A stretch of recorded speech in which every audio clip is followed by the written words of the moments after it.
set up in a 4-3-3, midfield three don't have to be fixed in those positions. You know, Dan Neil wants to have a run forward, somebody can sit in and mess the opposition about as well. And you can see that in that first game this afternoon against South Shields as well. So, no, it's early signs. It's good to get off to a good start as we did pre-season. I get it. Let's not get carried away. Fans tend to look at results really, but we're building now over the next few weeks, and it matters to the first game of the season. Absolutely, yeah.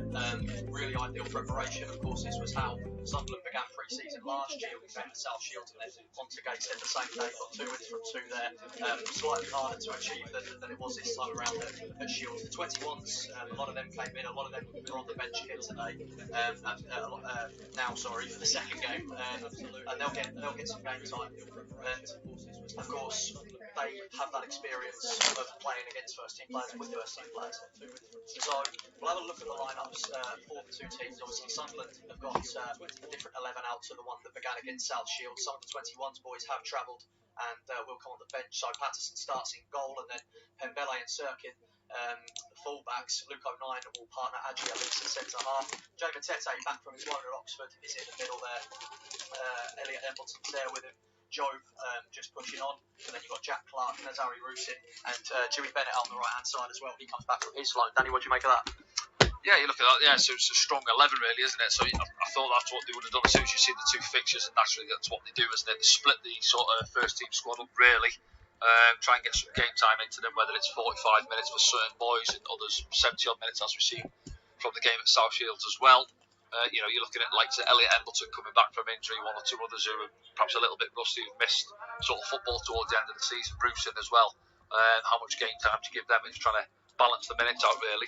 As you say, down the right hand side there's a lot of the boys who got 20 minutes or so at South Shields have made the journey across as well. I'm sure they'll get a bit more game time this afternoon. But yeah, it's interesting. I go again, as I said earlier on, you look through that 11. Who's looking at Pembele? Was in and out of the team. He got a couple of games towards the end of the season, didn't he? Obviously down at Leeds, 1 or 2 other games as well. Adji was coming back from injury, getting some game time. Jamie Tete been out on loan, had a good stint at Plymouth. Jefferson, didn't see anything of him really last season other than his 3 pirouettes, as we mentioned earlier on for Chris Ring's goal against Southampton.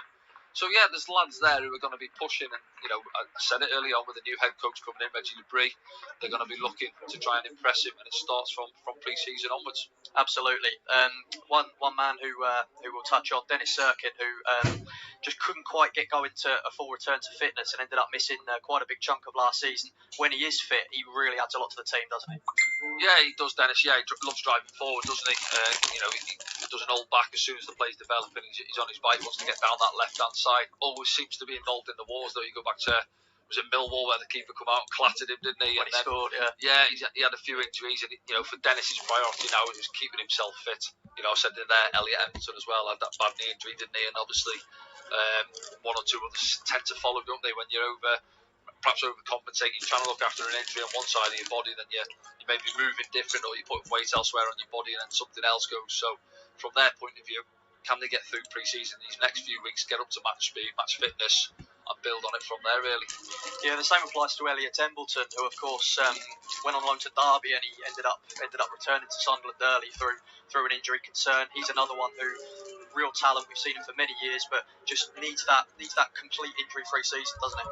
He does, yeah, and obviously with being a Sunderland lad as well, you go back to the League One playoff final, scored that early goal, didn't he? Got us in front down there, so good memories from him. But his point of view, as I said there, he wants to be fit and he wants to try and nail down a starting position. I think if you ask Elliot, he never feels like he's had that at the club since he's been here, really, being a sort of regular. I'm not saying you're a banker to start, because no player should have that. If you're having a run of form which is dipped, then why can't you come out of the team? Do you know what I'm saying? So, but if he's at it and he's fit, and as I said, we've got a good competition in those sort of central places. I've just muted the commentary because they've got music still playing in the background. Got a bit of Rick Astley playing there. There's good competition in there, so they need to be pushing each other in training, pushing each other for the shirts, as I say, for the first game of the season. We spoke during the South Shields game, Danny, about how the likes of Danny Bart, Alex Pritchard, Lyndon Gooch have moved on. So don't adjust your sets. Now there are sort of a new crop of senior leadership figures, aren't there, and players that in their early just while the music's playing in the background, that's it. YouTube will get us done.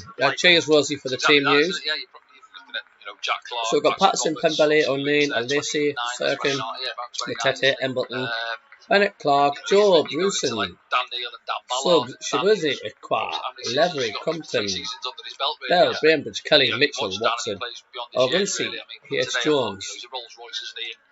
SGS says, where's Bartra, Entus, Brown? Must be getting his goals.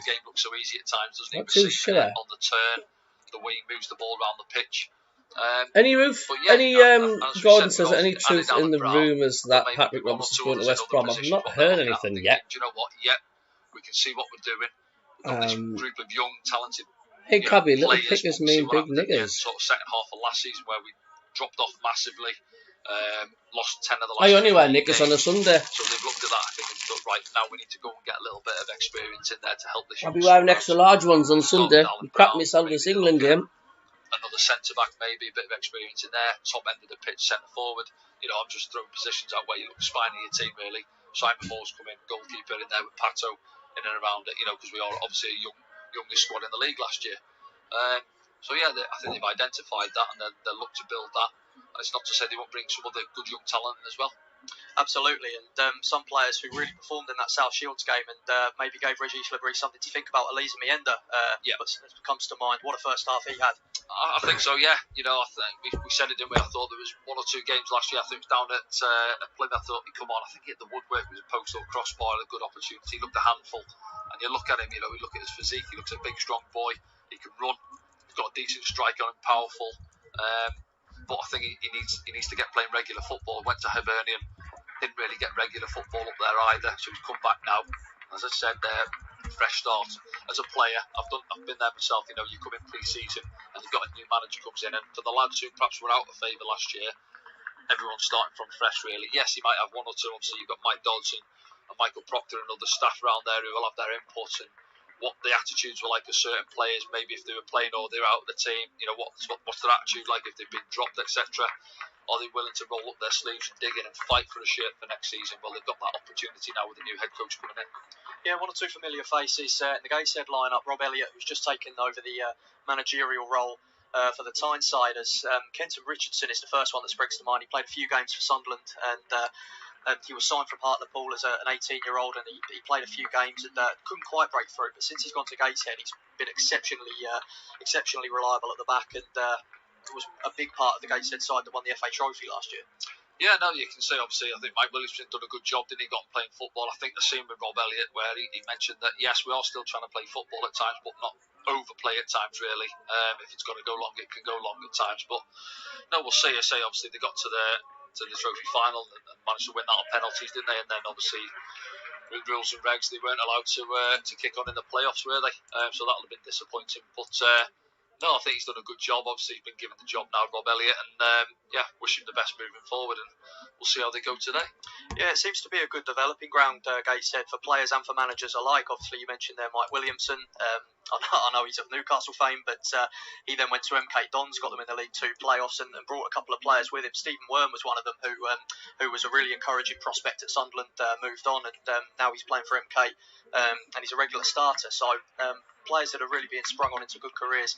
They've got a couple of others there, Gateshead. Callum Whelan, who's a Man United youth product. Regan Booty, who played for Notts County in the Football League. So some interesting players there for Gateshead, and I think. Do you think that they'll give Sunderland more of a challenge? I know obviously fitness is a priority, match sharpness, but well, you look at the game. Obviously, Gateshead are a league above, aren't they? Yeah.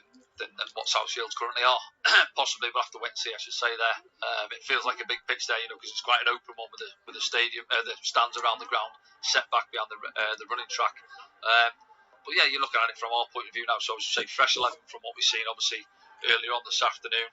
You're looking at the players Jack Clark, Jefferson, Bennett, getting them into the game. Joe Brucing, can we get them some opportunities, goals?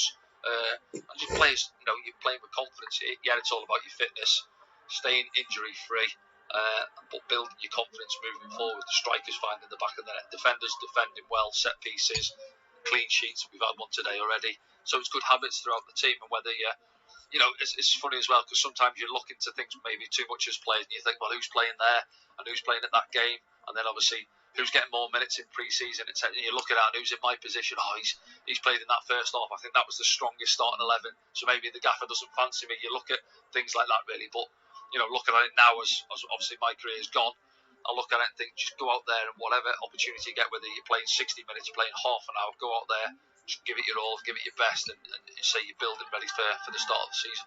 From your personal experiences of pre-season, have you ever come back and seen, right, we're going to play a new system today, and this is day one of it? This type of thing, Regis Lebris, it's like it's starting with a clean slate, isn't it? And, just figuring out how to play to his players' strengths. Yeah, no, I've had that. Of course, new managers come in, and maybe you've been playing a 4-3-3 under the previous manager. You come back in, and I've had a new manager come in a few years ago. One of my clubs wanted to go 3-5-2.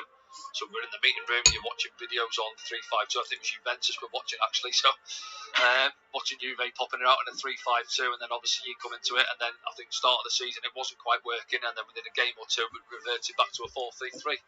So I think you've always got to look at it and maybe you show as players and what sort of formation suits and fits the strongest 11. What you look at, it depends how headstrong the manager is. He might think, well, no, this is my preferred system. The players are going to fit into my system, or do you flip it the other way around and say, well, hold on, let's just assess things really. What's the strongest? Is it worth it? A 4-3-3 with Jack Clark being out there as our main man, Patrick Roberts, whoever on the other side. Do we go one striker? Do we go with two strikers, 4-4-2 diamond? There's loads of things you've got to weigh up, but it's what suits obviously the players for me, and then go with the system which suits them. And that's where it suits having the likes of Mike Dodds and Michael Proctor still around, doesn't it? Because they're the coaches that have been there through a few managers that can kind of ease that transition process of how best to operate your players. Of course, yeah. Listen, it was tough for Doddsy last season, wasn't it? It felt for him, obviously being asked to take over third manager of the season, if you like, really, after obviously Tony, and didn't work out for Michael Beale. And then we were already in a poor vein of form, weren't we? We dipped off it massively.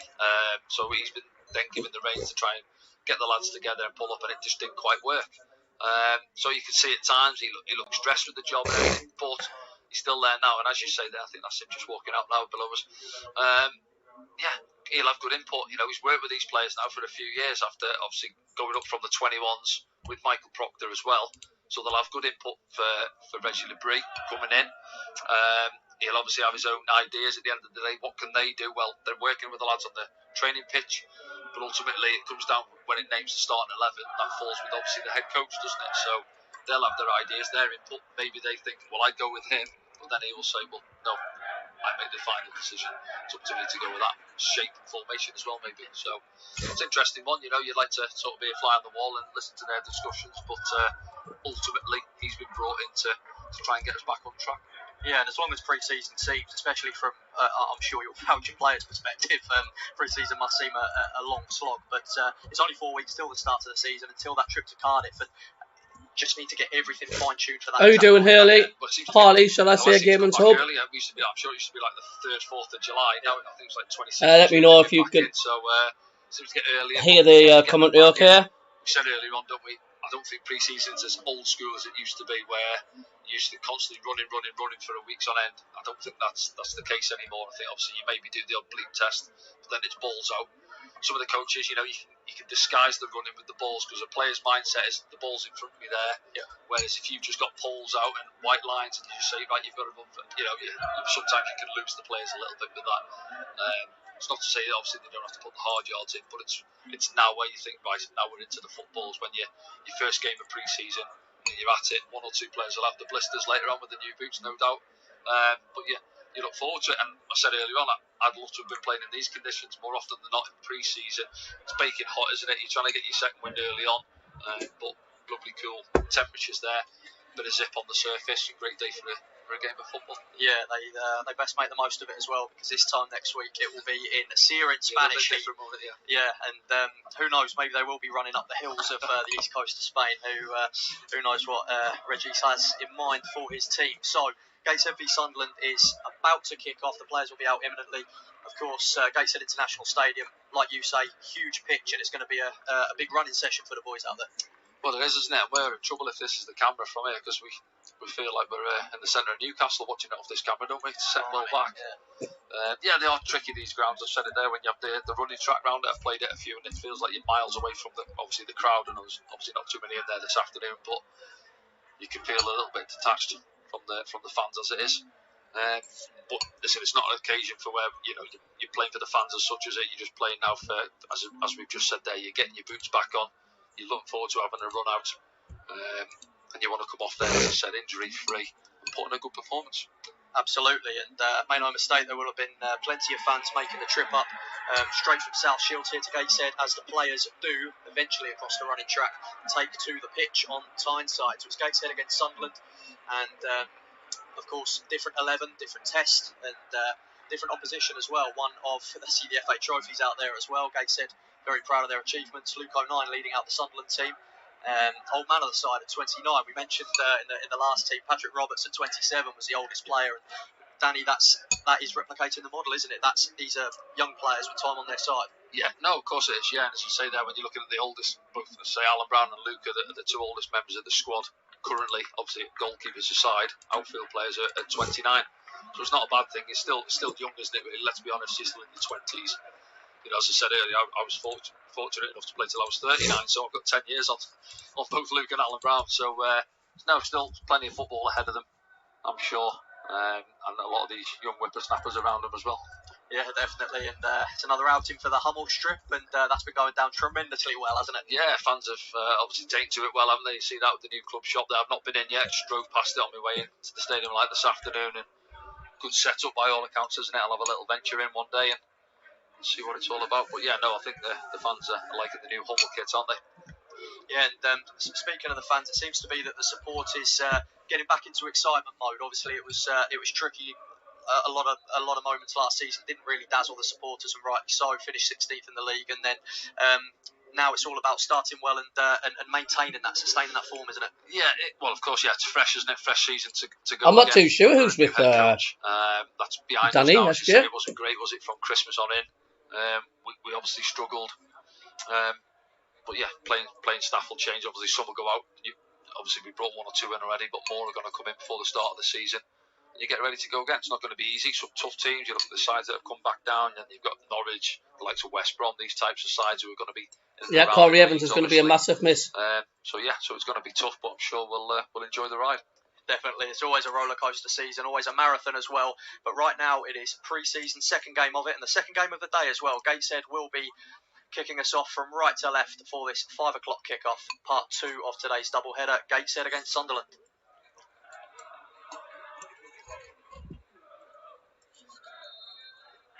It'll be Hosseini to kick us off, with Gateshead getting us underway.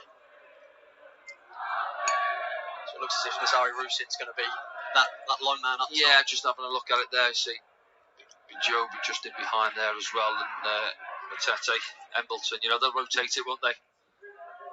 Have a little stint. I think you see Matete sitting a little bit deeper. Naturally, he's more of a sitter type. Long ball aimed up towards Hosseini there. First touch of the ball for Anthony Patterson of this pre-season. And of course, Simon Moore's come in not just to provide competition and cover, but also to be a mentor as well. There's a lot of difference in age and experience between the two. Yeah, I think he's got experience behind him, hasn't he? Is he 34? Yeah. Yeah, it's not to say he's not going to come in and try and get himself into the team, is it? Either not just as a sort of a backup goalkeeper, stroke coach, and pass his knowledge on of the game. He'll want to try and force his way into the side as well. But you look at Anthony Patterson and another decent season under his belt last year. Yeah, of course, there's 1 or 2 mistakes, but I think he's grown as a goalkeeper. Maybe I think sometimes he can look a little bit casual. He's just a relaxed type, isn't he, on the ball? But no, I think he's come on leaps and bounds over the last couple of seasons. Crosses coming into his box. He's better at that now, commanding his 6-yard box. He's a big old lump at the end of the day as well, so he should be. Here's Luke O'Nien, skipper in the side this afternoon, up to Jefferson Bennett, and it's going to be interesting to see how he gets on today. He's just spent a short stint in Greece on loan. Yeah, it's interesting for him, isn't it? So it's difficult. Hi, Raz, I'm just having a look. Obviously playing 21's football, couldn't really force his way into the side, could he? So it's been a tough one for him, obviously being a foreign boy as well. So he's gone away. If you scroll up the chat, his belt, he's come back now. The team news has been put up. Several of the boys, when you've been away on loan, Russell, you can have a look. At least you've got a bit of game time under your belt, but now you come back and you're trying to get into this starting 11 for next season. Do you think maybe he was a victim of a bit of a crash back down to earth, like you say? I know Alan Brown isn't playing. Costa Rica's opening game at the World Cup in Qatar, and all of a sudden he's struggling to get into the first team. Yeah, so it'd be difficult for him that one. He'll think, well, what's going on here in a way? Maybe obviously representing your country in a World Cup, and then all of a sudden, as you say, you can't get into your club side back home. Well, not back home, but you know what I mean? Yeah. Here in England. one for Adji Elise to chase up on here and head clear, but Gateshead do come back and it'll be an easy one for Patterson in the end. Jamie Tete, who of course spent his second loan spell away from Sunderland at Oxford United last season. In the second half of it, he did play some 21 games for Sunderland before he went to Plymouth, and they got themselves promoted 2 seasons ago. Is Bennett.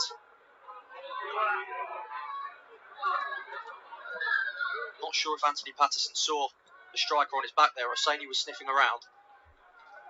It was dealt with in the end though. Luke O'Nine's going to try and play a switch out to Jack Clark, but that should be dealt with, and it is.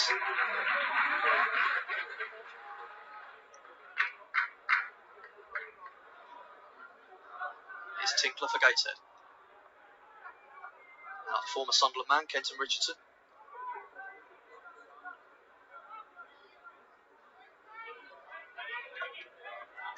Here's Grayson. Gateshead looking to just settle things down, impose themselves as the home side. They want to try and have a spell on the ball, don't they? Play out from the back. We've seen that earlier though, didn't we, with South Shields, and they struggled. We caught them time and time again on the ball. That's a nice touch with the shoulder from Allen. He's in behind Pembele, but it's dealt with. It was Pierre Equa, Jamie Tete, sorry, back to help. Pierre Equa's on the bench, isn't it? Now they come forward again. Whelan, he's found McGowan up in front of him, and Adji Elise should deal with that one.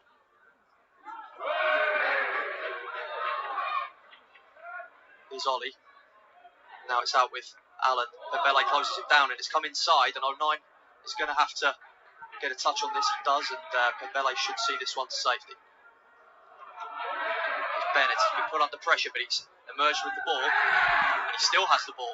He's got Clark up in front, and it could be a counter-attacking opportunity here for Sunderland. Here's Jack Clark. He'll go himself, Clark. He rolled in the end into the hands of Brooks. Yeah, you just see Dennis Erkin trying to get up outside him on the overlap, wasn't he? And Jack's holding on to the ball, and in the end decides to get the shot away, but doesn't catch it clean at all.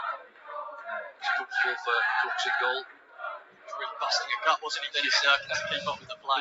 One of those 50, 60 yard long busting runs, as you say, and then gets turned down by Jack Clark. Jobs intercepted that one, and Sunderland maintain possession in the Gateshead half. He's out here on this left hand side. He's got Clark behind him. He's found Matete. Clark. I would say that's the Mags inside Gibbs. Nice crafty ball inside to Embleton. They create an opportunity here. Embleton, and it's going to be a goal kick. Yeah, double ricochet there. It's good though to build up play, good movements again. Joe on the ball just threads it in behind for Elliot Embleton. Really glad to be back out there, Elliot Embleton, with all the injury woes that he's had. Yeah, of late. Frustrating couple of years, hasn't he? 1 or 2 injuries. He was down at Hull, wasn't it, when he got sent off? Do you remember when he got injured at the same same time? Got sent off and got injured at the same time, yeah. Patterson spreads a play to Sirkin, and Sunderland come forward again. Matete. O'Nine. Timothy Pembele, who's just played a bit of a straight pass there. He was aiming for Embleton. Gateshead can come forward here. It's Ollie. He's going to strike, and Patterson takes it in with relative ease. Yeah, loose was Nick Pembele. Square pass, give the ball away. To be fair to Gateshead, they've actually showed a little bit more than South Shields did in the 90 minutes, really, haven't they? Absolutely front foot and forward. You can already see kind of the gulf between Gateshead and South Shields, pound for pound. But of course, there is a league in between them. By this point, Sunderland were about to take a 2-goal lead earlier at the lunchtime game. Here's Jack Clark.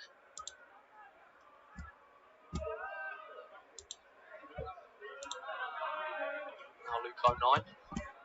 Three Bennett's come close up for him, and find Embleton. Bennett again. Tidy play.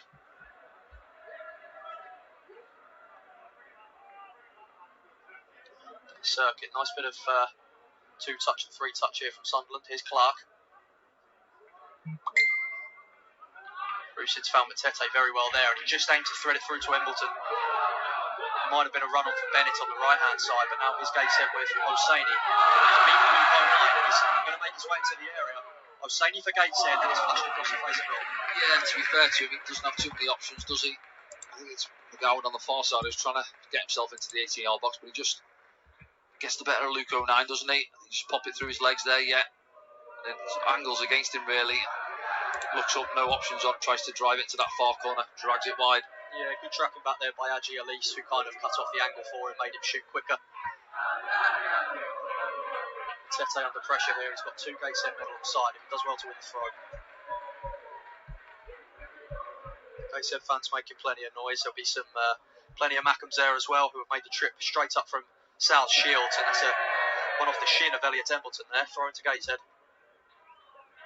Yeah, we've been a little bit loose, haven't we, in the opening 8 minutes or so. A couple of straight passes. Head coach there, Reggie Labrie.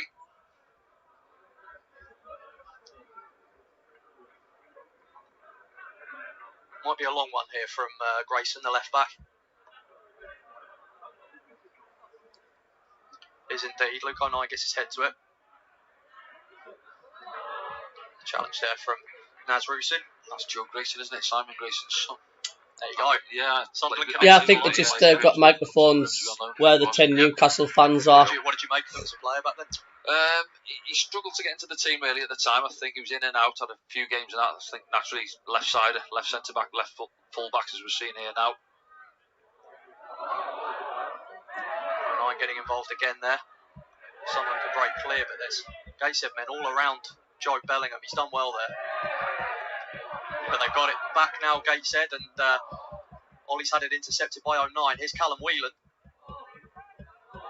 It's like a pinball machine in the Sunderland area at the moment, and Mbele's going to break clear, but only half clear. And I think Patterson should claim that, he just about does. Decent start from Gateshead. Decent start from Gateshead, not so much ourselves, yeah, but as we said, a little bit loose on the ball, giving it away too often. See there as well, they're doubling up on Jack Clark early doors as he tries to maraud down that left-hand side. Joe Bellingham's bulldozed his way through with the ball there. Joe looks like he's grown again, doesn't he, over the few weeks off from the end of the season. Scary prospect, isn't he? Yeah. Remains to be seen whether he'll be in the crowd in Berlin tomorrow, watching his brother. Here he is now on this left. And Serkin's carried on his run. Headed only half clear. Gateshead should complete the clearance, and they do. Organised play there at the back from the hosts. If you watch the South Shields, how are you doing, Bong? You alright? Were 2 in front by this point, courtesy of Pat Roberts and Trey Humes' goals. It was a ruthless first half in which they were 5 up at the break, and that's how it ended as well as the tempo. I know there's been issues with Metro from South Shields to Peelot as the Metro has been suspended. Gateshead emerged with it. Here's Whelan. It's been pulled back. Well, SJ, if Gateshead beat us, we'd be checking a photograph in front of the fans. Gateshead wasting no time. It's out towards Allen, former Newcastle United prospect. Here is your old teammate Danny Grayson. Here's Tinkler. Hi, good to see you, Bong lad. Looking forward to getting depressed when England lose against Spain tomorrow. Look to play that one through for Whelan. It's been flicked back out to Allen, and then a wayward shot from Whelan. Yeah, they've played some good stuff, haven't they, Gateshead? They're just popping it in and out to that right-hand side. This was the earlier one. They intercepted Pembele's clearance. But yeah, so I'm not sure. I was going to say, did it hang up a little bit in the breeze there? I'm not sure. So it's 6 yards out, really. Deals with it in the end, Anthony Patterson. Here he is now. Interesting that Luke 09's playing on that in that right centre half role. Obviously, he is the right footer. Aji Elise. Yeah, I was going to say, yeah, and obviously usually himself and Dan Ballard for the majority of last season, wasn't it? Both right footers. Here's Hosseini, and he's found Ollie, and Patterson has to get down and make the save. Opportunity, yeah. Really fast start from the home side so far. Sunderland do need to kick it up a gear in terms of tempo, because Gateshead have been the better team. They have, yeah. We've been sluggish from the start. You know, it's the opposite of what we've seen from the game earlier on, wasn't it? At South Shields, when the lads were bright at it, moved the ball really well early on. Been the opposite so far. Oh, there will be, absolutely, SJ. And when you compare this team to how obviously the team started in the last game, Regis Labrie would have been far happier at about 1:45 this afternoon. But match sharpness is the aim, staying injury free, like you say. Gateshead have won the ball back again on the halfway line, this time from Pembele, and now it's Osaini. Now it's Ollie the skipper who had that chance just now that Patterson saved.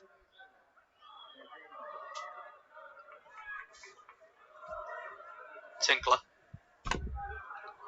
Rusin spearheading the attack for Sunderland this afternoon with Job just behind him. No, I'm just chilling, Pong. It's fine. Nice exchange of as long as I can help some Sunderland fans or Gateshead fans out so they can listen to the game. Sir can get there in front, he can. And it is a corner. Sirkin was just half a million for he was looking for the foul, wasn't he? Referee gives the corner though. Great piece of play there from Allen on that right hand side for Rob Elliott's men. Here he is again. A chance for a long shot, it's easily blocked. Jack Clark can pick this one up, but it's a Gateshead throw.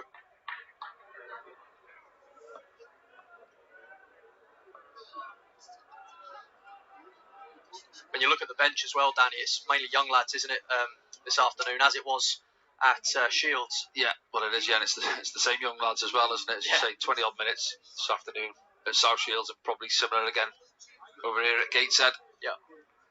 Obviously, we had Mienda playing the first half, Hemir up front in the second, and Hemir probably wishes he played the first half of the chances we created. More ball around the box, wasn't there, really? He had one or two balls come in, couldn't get on the end of anything himself, could he? But yeah, no, I think positives to take from that one. I thought Mienda was at it. Chris Rigg, excellent there. Dan Neil controlled the game as well. It's a little back heel there, and Alan might be able to pick this up. In the end, it was Dewey Bennett who did enough defensive work there. Grayson. Whelan back to Grayson. Yeah, Gateshead dominating possession at the moment. Spending a lot of time in our half, aren't they? Good interception there from Pembele. Can Sunderland build from this? Down that right-hand side to Dewey Bennett. Will he get the afterburners on, or will he play it backwards? He's just tried to knock it back there to Embleton, but a misunderstanding there, and Gateshead pick up the loose ball. Granted, they've not played together very often in a Sunderland shirt, but that one should be meat and drink. Yeah, I think sometimes, you know, you sense where you're at in the game, and I think we're holding onto the ball a little bit too much. Maybe just let the ball do the running when you've not had a spell on the ball like we've got. One or two touch, get the ball moving, try and take a little bit of control of the game, and we're giving it away too often, too cheap. Back to Gateshead.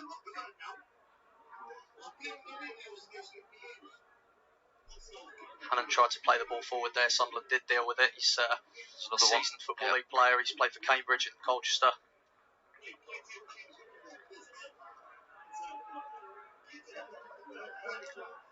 Kenton was that big when he was 18 as well. Big physical lad, isn't he? Primarily a right back. Yeah. He's over there at the moment, but he was started the game at centre half. Yeah.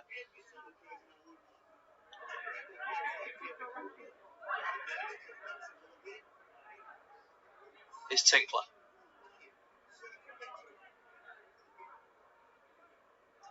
Hannant. Now the skipper, Ollie, who's probably had the chance of the game so far in this opening quarter of an hour, is coming from the left-hand side, and I think it should run out for the throw-in. Dennis Sirkin will help it on its way.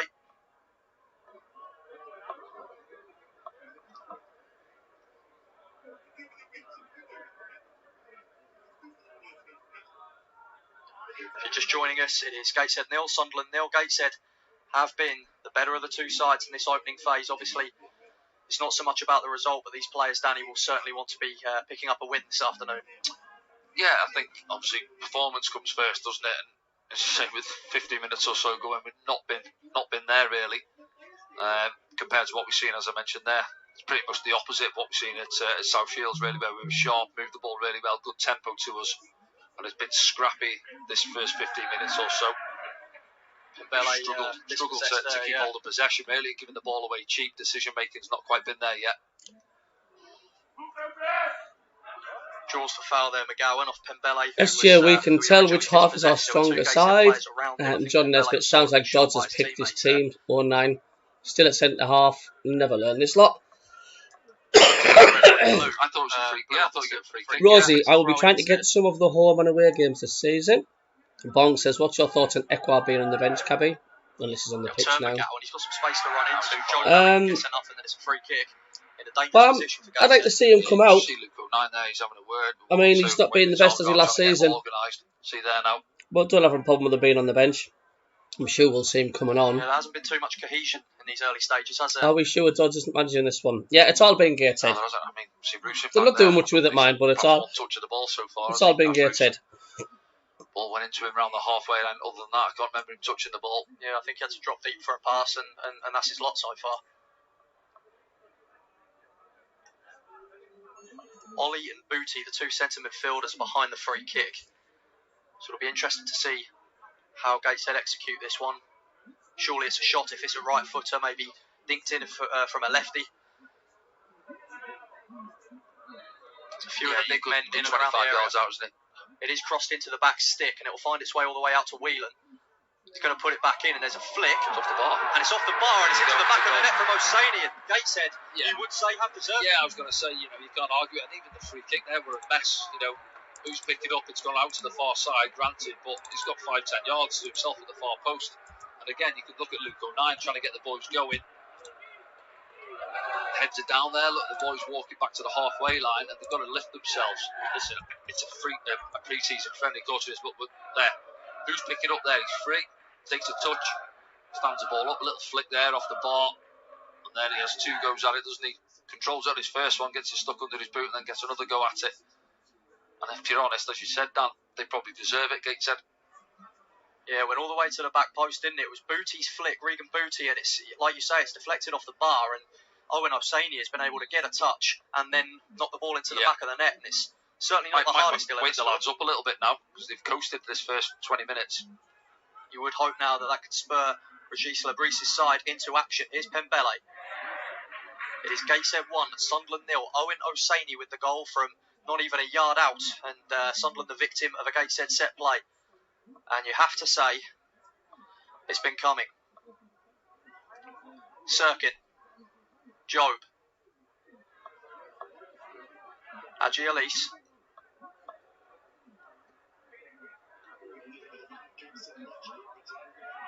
Tete out to 09, and it just doesn't seem certain, does it? No, even that little detail on a pass there, he receives it, and where's he played it to? Played it behind him, play it in front of him so he can step on. He's got space in front of him to drive forward. Just a little detail, help each other out. Gateshead have won it back again ahead of the halfway line here, and here's Grace, and they're going to knock it back amongst the defence and get a bit of respite. Nice play for Richardson, the former Sunderland man, but he's dispossessed on the halfway line by Matete. Sunderland win the free kick.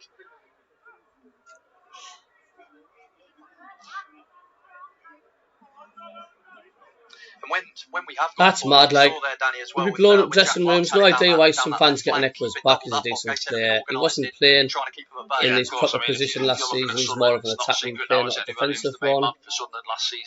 Here we go. I know they'd be blowing up balloons in the dressing room. Go on, Gateshead, says Bong. Shocking, says Ethan Fenwick. Yeah, right, mate. Gateshead fans will be over the moon. We beat Gateshead 3-2 last season. We did, Rosie. Get out there, get one of your midfielders across. Do not allow him back inside the pitch. Sometimes easier said than done, though. As you can vouch, who for you was the most difficult winger you came up against? Yes, obviously playing at fullback, and naturally, as you say, it is when it's the old inverted. It was a scrappy goal. It was a really scrappy goal. A couple of times when he was out there, you know he wants to come inside, but it's hard sometimes. You don't want to overcompensate because then you're showing him too much of the line, really. Pembele back to Rusin, and that was one of the first times Sunderland have been able to get down that right-hand side. Pembele stretching his legs, Rusin with a wayward shot. Yeah. Well, I mentioned it, he hasn't had much to go on, has he, with that one there. So Pembele gets to the byline, cuts it back to him. Let's have a look. Eventually there, yeah, just gets underneath it. Decent from Pembele, he's managed to get forward there. Eventually picked a pass out. Embleton was an option as well, but Rusin was well placed. He just couldn't quite manage it. But now Gateshead are coming forward with O'Saney, the goal scorer, and he was brought down there by Jay Matete. Yeah. It's going to be a free kick. I don't think it needs to go to ground there. You know, a couple of defenders in front of him. You see now, yes, he's wrong side. Look, O'Saney, big strong boy there, gets away. Look, you've got Dennis Sirkin coming onto it now. Stay on your feet. I know. 10 mag shouting. He did well in the first place, from the previous foul we give away. Exactly. Gateshead certainly made the most of their set piece, and it was Hosseini, the man who scored, and did really well there to start. Sunderland just haven't got out of first gear. Jeff, welcome on the chat, mate. Come on, Gateshead. Hope you're doing well, mate. To be honest with you, I was gutted for you. You didn't get into the playoffs last season. I thought that was shambolic. So what happens if Gateshead get into the playoffs or top 2 or the top of the league this season? Will the same happen again? All occupy the area, and it comes with a left footer. It was Dennis Serkin's header clear. That should be a foul drawn there by Rusin. Yeah, better. Dennis Serkin getting his head on it. Decent ball in, wasn't it?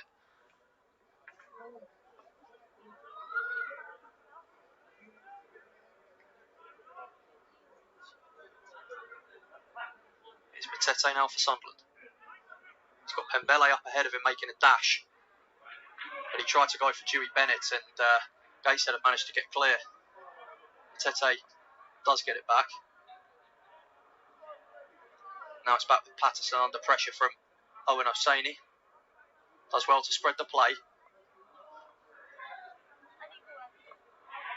And that was a good run there. He does that well, Dennis. Very good run, Dennis. Drive forward when he cuts across a man, draws the foul. Just powerful, isn't he? Yep. And yeah, real athleticism.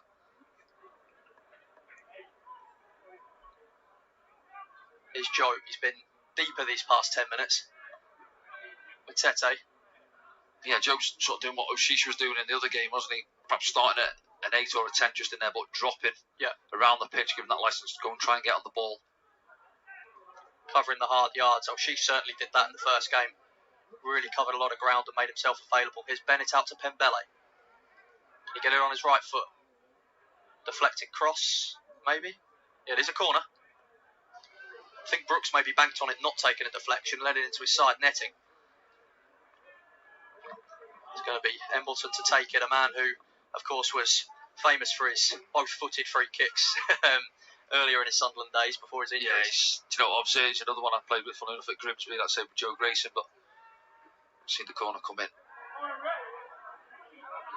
Another corner. It's going to be another corner. I'll say to him, because naturally he's good on both feet. I said, what's your stronger foot? And he'll say himself, I don't know. Just feel I'm naturally both footed, so it's not a bad thing to have, is it? In it comes. It's away by Ollie. And then hoofed clear by Hosseini. Danger averted. They took a. Don't think you need a better stadium and infrastructure improvements. Don't know how a club are supposed to do with so little cash. I know. Which they have done throughout this whole 25 minutes. They've really thwarted Sunderland. Yeah, little to go on Sunderland, haven't they, in the Gateshead 18 yards. John Nesbitt says, I used surprised CABBIE 09 last year. Squad is simply not good enough, and the annoying thing is a non-league team has scored against us without even trying. It's embarrassing. SJ, I know it's only fitness, but you think some of these players would be busting the gut to prove a point. It's Luke 09. Fights the pressure, back to Patterson. Most of those passes have been out to the left-hand side, but that one was a good few yards over the head of Dennis Serkin. Yeah, I think it landed in lane 3. Yeah. Yeah, players talk about being intimidated by pitches where the crowd are close. There's no danger of that here. Played in behind, flag up straight away against Hosseini, the centre-forward.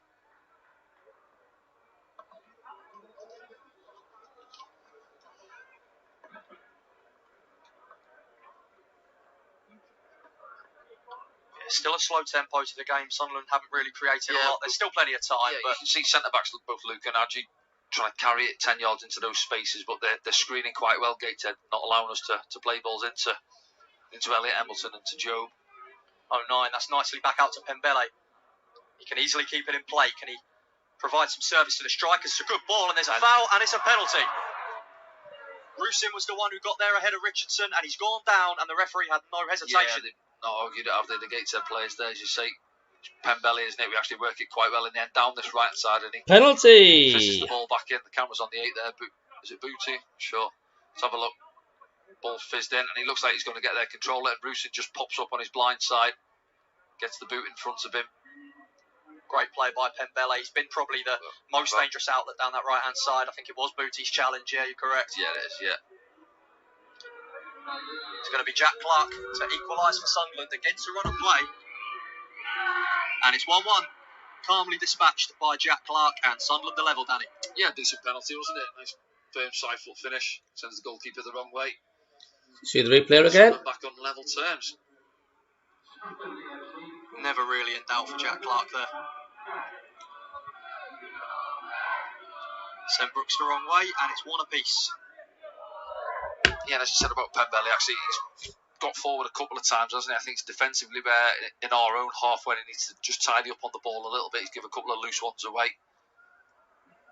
And that was a bit of a conversation last season, I think, with him trying to force his way into the team, and people saying, well, he's not too good defensively, but he's all right going forward. Well, naturally, if you're a full-back, if you're in a back four, you've got to defend, haven't you, at times? So that's something he's got to work on, those 1v1s, and make sure he's tidy on the ball in his own half if he wants to try and get in the team. You know, he's up against Trey Hume, for instance. You're welcome, SJ. Let's change the scoreboard, Then Elisa Mayenda dispatched one against South Shields, and Jack Clark has replicated the feat, and Sunderland needed that. Can this spur the lads on now, Danny? Yeah, you think so. We've said it a couple of times, you know, it's been flat, hasn't it, really, and not a tidy performance on the ball so far. Quite lethargic as well, moving the ball. But that's all it takes us now. Nothing really. We go on the attack and manage to win the penalty. I think the lads at Shields today were playing with a bit of heart. Most of these lads want to be away or linked for Premier League clubs, eh? Here's Whelan, he finds Allen, they're into the box again, Gateshead, but it's well blocked by Elise, and now it's Embleton.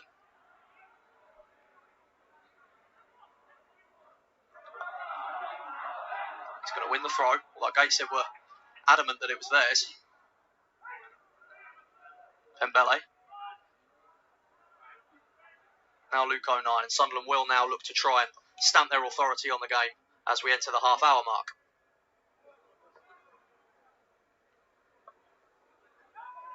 Sirkin look for Clark. Well read by Hannant. Now it's Richardson.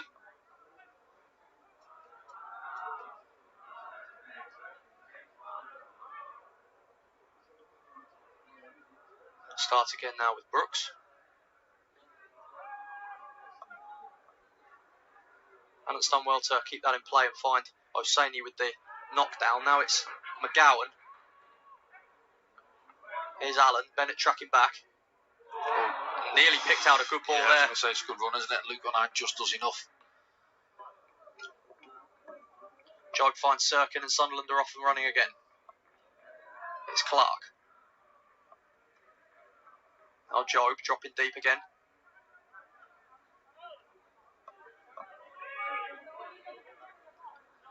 Dewey Bennett, he'll fancy a real run at these defenders, like Pembele's been doing in the past few stages of the game.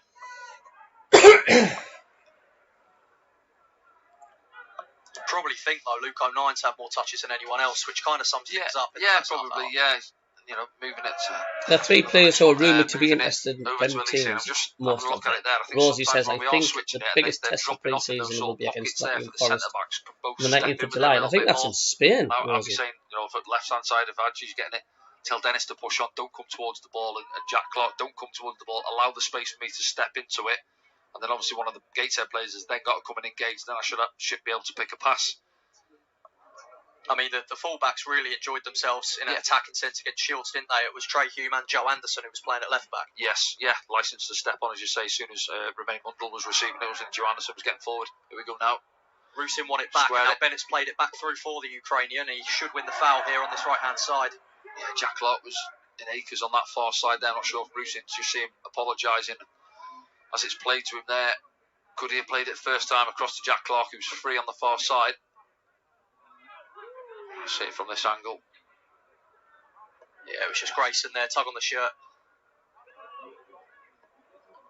Embleton's going to swing it with a right footer. He's got Dewey Bennett to his right, although he is coming infield now. It's going to be directly into the penalty area.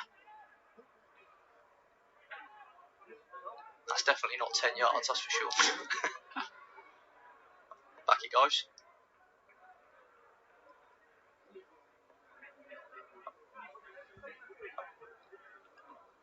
Yeah, the Olympics does start on the 19th. Lovely Olympics, like I love the sporting events. Lovely ball in, was just fed into that sort of corridor area really, and just I think it's just the moisture on the post. But it was a decent ball in from Elliot Embleton. A few more like that from Embo, and we should be We should be good to go there, create some more chances, because at the moment that penalty has probably been a bit of an out of jail card. Yeah, I'd say so. Matete with a good interception there. First with the header, and now it's down at his feet. Now it's Clark. Just looking for a bit of urgency and a bit of movement here. It's back to Matete though. Clark's got Sirkin and Job in the vicinity, up against McGowan. Gonna start from the back line again with Luke O'Nien. Only if you've got a Fire Stick here, checks. I think you can watch it. Here goes Dewey Bennett for free, mate. On the throw. Been around for a while now. I like the Dewey diving. Bennett, obviously, he's been stop-start like we've discussed. He's still only 20 though, and plenty of time on his side. Yeah, I think he was at Watford when he come on, wasn't he? Got a late equaliser. The away end. Remember that one? Yeah. The away end. Yeah. A couple of opportunities for him, but yeah, he's not really, as I say, got a run of starts in the team at all, has he? Embleton just tried to thread that one there through to Rusin. Now it's Dennis Sirkin. Clark. He'll look to take on Hannant. He's back on his right foot. Can he pick a pass? No, it was dealt with by Whelan.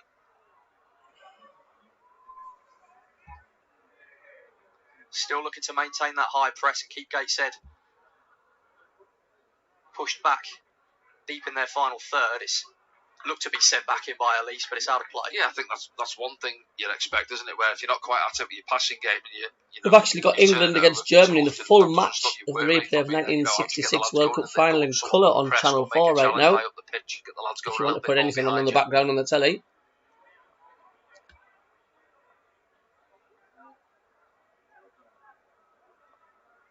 Interesting to see if there's any changes at half time. Obviously, absolutely, SG, it's crazy. 21's lads that came on late at South Shields to do the same here at Gateshead. That's a loose one there from Tinkler. And do you know why they have sprinklers spraying water onto the pool? Does anybody know that? I'm not. Does anybody know why they have sprinklers? He's the most senior figure on the diving pools, so far, spraying on the water. Although Pierre's only in his early 20s himself. You're essentially a senior marksman at 23, aren't you? If you played over 30 games. Yeah.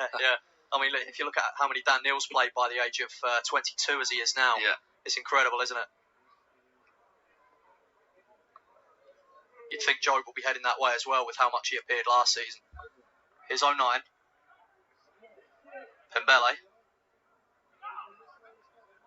Embleton finds Bennett, back to Embleton again. You can see what they're trying to do, Danny, but Gateshead are just locking off those avenues. Yeah, they are. Yeah, they're quite well organised behind the ball. Gateshead, I think we can maybe be a little bit braver with our passes at times as well. Been a little bit safe, but that's perhaps come about from us giving the ball away too many times. And just a little bit of detail. I'm going to Jay Matete for 3 or 4 times. A little detail is you see there when he's receiving it in that sort of deeper role in the pivot, he keeps playing it behind the centre backs. And it sets the tone for the attack. Play it, 2-3 yards in front of Luke O'Nien or actually Elise, and it encourages them to step onto the ball. Otherwise, they're having to go and retrieve it from behind them. Do you think those little moves will be a case of a couple of weeks on the training pitch to fine tune that? Not possible. That should be a given, really. Do you know what I mean? Jay's experienced enough now to know as soon as he's receiving it, just play a nice, comfortable weighter pass in front of there. What it's for, SJ, is because is it a little bit lethargic? So they can actually see the surface of the water, creates ripples, so they can judge the distance. If there was no sprinklers, they'd just see the bottom of the pool, and it'd be harder to judge when they'll actually hit the water. So if it creates sprinkles on the top, so they can, when they stand at the top, they can actually see the surface of the water, and they can judge when they're going to hit it. We've got one pre-season fixture at home, and that's against Bradford City before the season starts against Cardiff, says Rosie. Sunderland do have a free kick just ahead of the halfway line on Bennett. Someone in the crowd disagreeing there. That's a northeast accent we can only aspire to, that. So the Geordie's not happy in the stands there. Clark will look to give Hannant something to think about again. Only as far as Job on the edge of the area. He might look to get a shot off. He's going to play a pass into Dewey Bennett, who looked to let it across him, and it skidded off the turf out of play.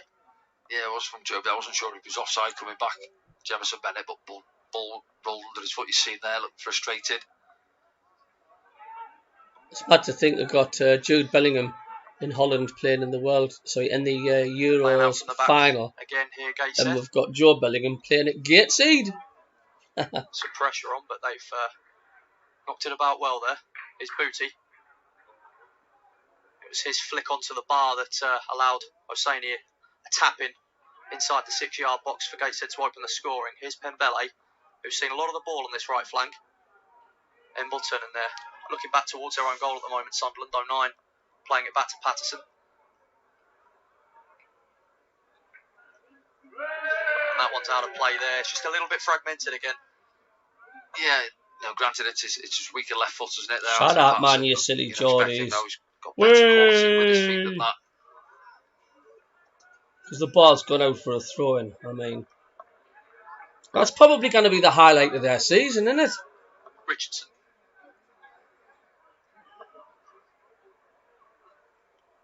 McGowan. No, there won't be, Rosie. Gateshead looking to knock it about, and it's found its way through.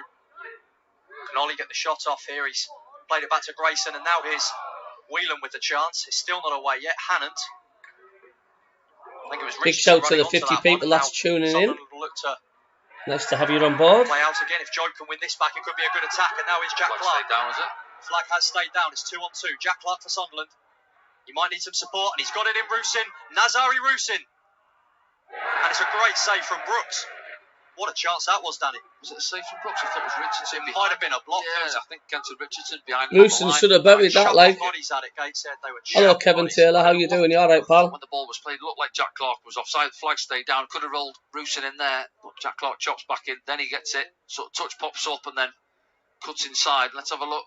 Yeah, it is. It is. Kenton Richardson. Yeah, it was past Brooks. Man. It looked for a split second, didn't it? Show you the transfer, yeah? Yeah. They just slowed it up, and then see Rusin there, chops back inside. Ollie, decent strike, but there, Richardson's there. Fantastic block there from Kenton Richardson. 2 years ago now, he left. I think it was Rusin's poor touch there, which let him down. Too much of a heavy touch. As it was then, and Carabao Cup showings. Whelan. And it's found its way out to Allen. If his first touch was better, he'd have been bearing down on goal there. He has it back now, Allen. He's up against Pembele. He manages to get enough on it. Gateshead throw.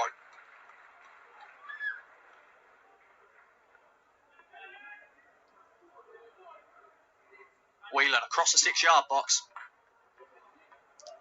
It's hard to show you the replays because the camera's miles away from the pitch. The players are tiny. The scores level. It's going to be knocked in, and it's going to be a dangerous one. And it was Ollie who got his head to it. Easy enough in the end for Patterson, but found that space. Yeah, too easy for Gateshead as well. Yeah, you know, the over cross, the recycle possession, and they're moving the ball, and they're 5-10 yards away. The Sunderland players got to get tighter. Joe picks out Embleton, and Tinkler comes across.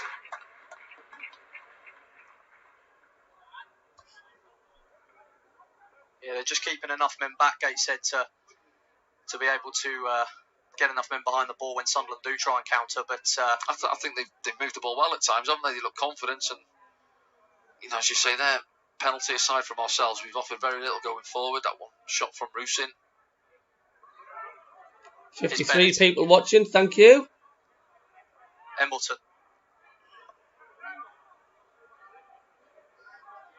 Matete. Can they work something here, Sunderland, and maybe get something into the box? It's patient play so far. They're just looking for that opening. It's back to Luke 09 in the end. Embleton. Now he looks to swing it in, and Job went up for it. Rusin was there as well. Sirkin. Rusin. Hello, Julian Gonzalez. Welcome. How you doing, mate? Yeah, it's great to see Sunderland back. I don't think those two are prominent, are they, Rosie? Their main backers are still here. Gateshead have got a free kick. He looks a bit of a handful, doesn't he, the big man? Hosseini puts himself about. Yeah, they've got some skilled operators, Gateshead, that's for sure. Quite a bit of EFL experience in their ranks. And they've had some trouble over the past couple of years. They've worked with a really small squad, and a lot of factors have come into play, and they were obviously denied the chance to compete in the playoffs, which is really unfortunate for the players. Yeah. McGowan. Tinkler. Richardson. Yeah, they've done that quite well. It's the fullback on the far side, isn't it? There's bumped forward more often than not. Joe Grayson sat in, almost coming a back three. It's down that right side. The fullback loves to get forward. They want it back in the centre circle, the Black Cats, and now it's Dewey Bennett racing down this right-hand side, and Grayson does enough to keep it at bay. Goal kick. Just never quite looked favourite there. No, I Bennett, didn't know, and I'd say Joe Grayson is quite Hello, a big, Brett, 7, you alright? Just lent into Jefferson Bennett. South Shields is a great game, we played superb. Gateshead have just shaded it being the better side. There's opening 42 minutes. But it's 1-1. We levelled the scoring with a penalty from Jack Clark. Should have been 2-1. Rusin, he had a heavy touch. His first touch wasn't good, which allowed the defenders to come back. Had a shot, and one of their defenders headed the ball in terms of game as time. it was heading towards goal. Yeah, Gateshead's goal was very scrappy. Didn't deal with it. The first 45 minutes at South Shields earlier on.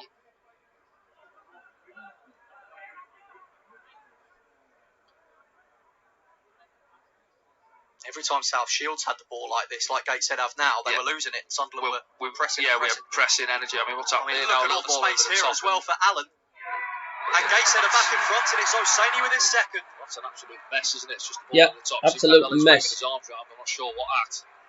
What a shaddy goal to give away that is. It's far too easy, isn't it? Little ball over the top. Let's have a look. Here we go. I don't know if you can see this. A few seconds here. Look at that there. Yeah, as you say there, the 7 Allen receives it. Pembelli's tucked in narrow. I'm not sure why. You've got Jefferson Bennett running back with him. Yeah, you can see the reaction of Pembelli and Anthony Patterson as well. All over the place at the back. Absolutely all over the place. Why Pembelli's he dashed over playing towards centre half. You know, you've got Jefferson Bennett, so the distance is too big between the two of them anyway, and then obviously communication comes into it. And Allen's free, ball over the top, far too easy. And was it the big man there with the tapping? O'Saney, yeah. He scored 2 goals from about 3 yards combined. Either post, yeah. So in the final minute of the first half, Sunderland trail again at the Gateshead International Stadium, and Owen O'Saney has been really lapping up the chances he's got. Good work by Allen as well there on the left-hand side, but from a Sunderland perspective, conceding that goal, space he was afforded from that switch from the centre half. No, it was, not good enough. Embleton might just have lost out here, and he's been penalised now for the challenge on Ollie. It was just a hand maybe into the face or to the shoulders. Bloody hell, man.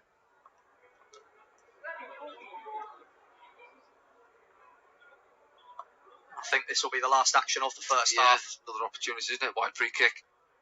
I think it's Pembelli plays it to Elliot Embleton. Nowhere to go, really. He's just trying to hold him off. You see now Pembelli plays it back, sells him a little bit short as well. And then he just nicks the ball, Ollie, doesn't he? Just catches him. Just an accidental one, isn't it? Yeah, a little hand to the... Just trying to hold the player off, really, and catches him in the face. It's going to be the left foot, isn't it? Yeah, it's going to be Booty. It's going to be a set play delivery from the left channel. And they've got a man at the back post, Gateshead, which proved fruition last time, and 09 was the man who got to it, and that should be the half-time whistle, and it is. Does well there, Luke, doesn't it? Decent ball in, a couple of players in behind him, and half-time whistle. Balloons in the dressing room, and I wouldn't mind so much if they weren't marks. Yeah, we got back into it with the Kevin Taylor, this match was always going to be harder than Shields. Oh, yeah. Tempo of the ball, far too stodgy, hasn't it? We've won it, we give it away too cheap early. Gateshead are up for it. It's a massive game for them, isn't it? Set up really well, and they've played some good football at times. Smiles on the face of the Gateshead players, and you would think rightly so. It is 2-1 that's a Gateshead at the break. So we'll just take a look back at the best of the first half, if you want to say it like that. Maybe the worst from our perspective, but here we go. Yeah, no, that was it. Yeah, see Jack Clark driving forward, as we mentioned. Dennis Cirkin was trying to get there outside him. But this was the story. Look how cheap we've given the ball away at times and invited Gateshead, and they just grew in confidence. You think so? Well, do you know what? Let's have a go at these. Yeah. And that's what they've done, and credit to him. I think the big man up front's been a bit of a handful. Yeah, this one he skips past Luke 09. Masini, isn't it? No real options in there. Puts his left foot through it, but drags it past that. Luke 09's been terrible at the back. Another one here. Again, Dembele doesn't really clear it. Yeah, he's trying to stand the cross up to the far post for the big man. Patterson deals with it in the end. And here's the goal now, isn't it? Ball back in, a little flick. I think is it Booty just helps it into the crossbar. And then there's Asani with his first one a yard or so out. He actually has a go at it in the first place, doesn't he? And then he gets another go at it. and he does manage to nip the first one into the back of the net. It almost stands on the ball, gets another go at it, and they deserved that at that point in the game, I felt, Gateshead. And then you saying, is it going to wake us up a little bit? And did it really? Yeah, we had a couple of half chances, didn't we, in their half? I think Bruce blazed one over the crossbar. This is it now, isn't it? Pembele gets to the byline, just pulls it back for him there. Not sure if it's popped up or he's just got underneath it, sails it well over the crossbar. And then, here's the penalty. Now, difficult to see, really. I mean, I think it's Booty, isn't it? The A2's there. He thinks he's got a little bit of time. Nobody's there, and Bruce just steals in front of him, and he just nips him. They don't really argue it at all, do the Gateshead players. And then Jack Clark, who's been relatively quiet in this first half, hasn't he? Puts it away, and then, as we were saying there, right, 1-1 now. Come on, boys, let's liven up a little bit now. Can it kick us into gear? And it never really did. No, it certainly didn't. And we were talking about how that might have set Sunderland on their way in terms of momentum. But there were a couple of chances here. This was this is the only one really where the keeper's been called into it, isn't he? And Bruce actually does quite well. It's not good enough, John, at all. Hopefully this open reaches eyes to where need to improve. Central defender and 2 strikers needed. Oh, God's sake, we've got the highlights, really. We've had, Bruce had the one he's blazed over. He's had that one. And Jack Clark's penalty, really, in the space of 45 minutes. So we've not really had any good control, spell in the game, and there only 10-15 minutes of domination. We've huffed and puffed, been too loose on the ball, and that goal there summed it up really. Ball over the top, the arms are getting waved at each other. Who's picking him up? The gaps are too big, and then it's just ball driven across there from Allen, and there's the big man there. Said he's had a tap in from the left hand side post, and then he's just mashed it with one from the other side. So credit to Gateshead. I think they've deserved it. Yeah, plenty to do. Join us again shortly in the second half, where we'll see if Sunderland. Well, I'll be muting the half-time commentary because of the music coming on in the stadium. I'll be back at the second half, guys. Sunderland 1 at the break.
'09 has to be moved.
If I went for a flipping, a replica shirt, I'd get slagged off like fuck on YouTube, people are like, the dealers with the cross off. I go and spend my money and I support the club and the club shop.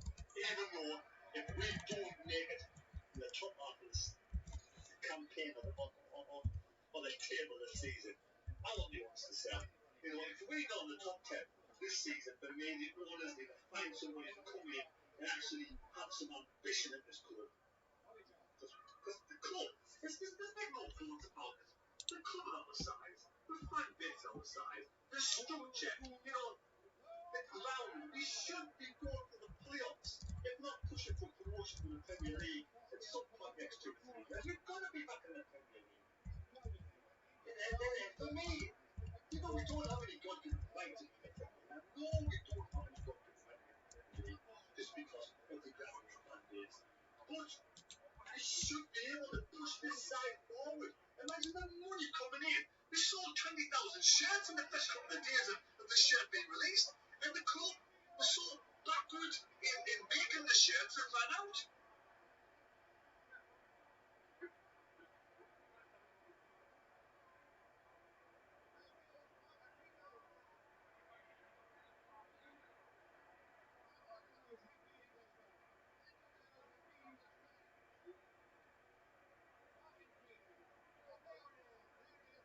It's big, really big. This is the Dino.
Welcome back to SAFC Live with myself, Dan Godfrey, alongside Danny Collins and Sunderland who trail at the break at Gateshead International Stadium in part 2 of our pre-season double-header. It is Gateshead 2, Sunderland 1. The Gateshead players, Danny, are back out onto the field. Sunderland do need to improve, don't they?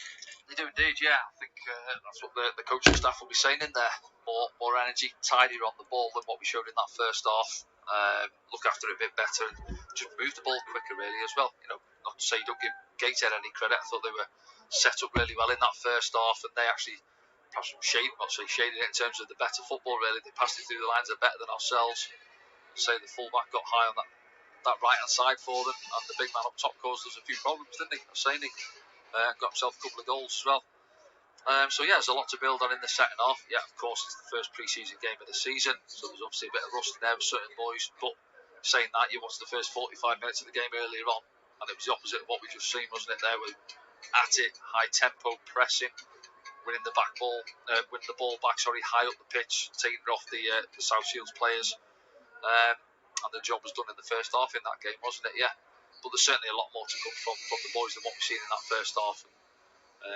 The first thing I would say is, yeah, certainly the energy levels. What you want to see more as a manager of the side than that. Absolutely, of course.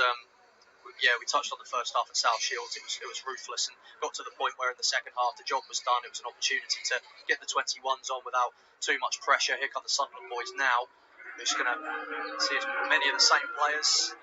Warm reception for the lads there from the Gateshead fans, but it looks like most of the same players will emerge for the second half. Looks like we can count maybe 10 out on the pitch there.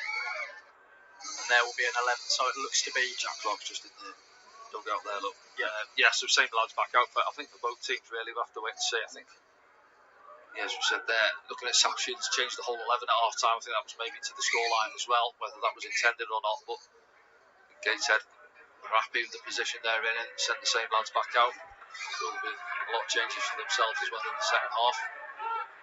Bruce in there, a couple of opportunities, and he blazed one high over the crossbar after Pembele cut one back. Cheers, Kevin. Jack Clark actually worked it quite well. Antibiotics and bits and bobs has done the trick. To clear it from behind his goal. It's just been one of those that have just lingered and lingered and lingered. Everybody's had it. Sunderland back into the game at 1-1 and to kick them on. So here we go. Can we see a better second half from the lads here? He said it was that took the lead.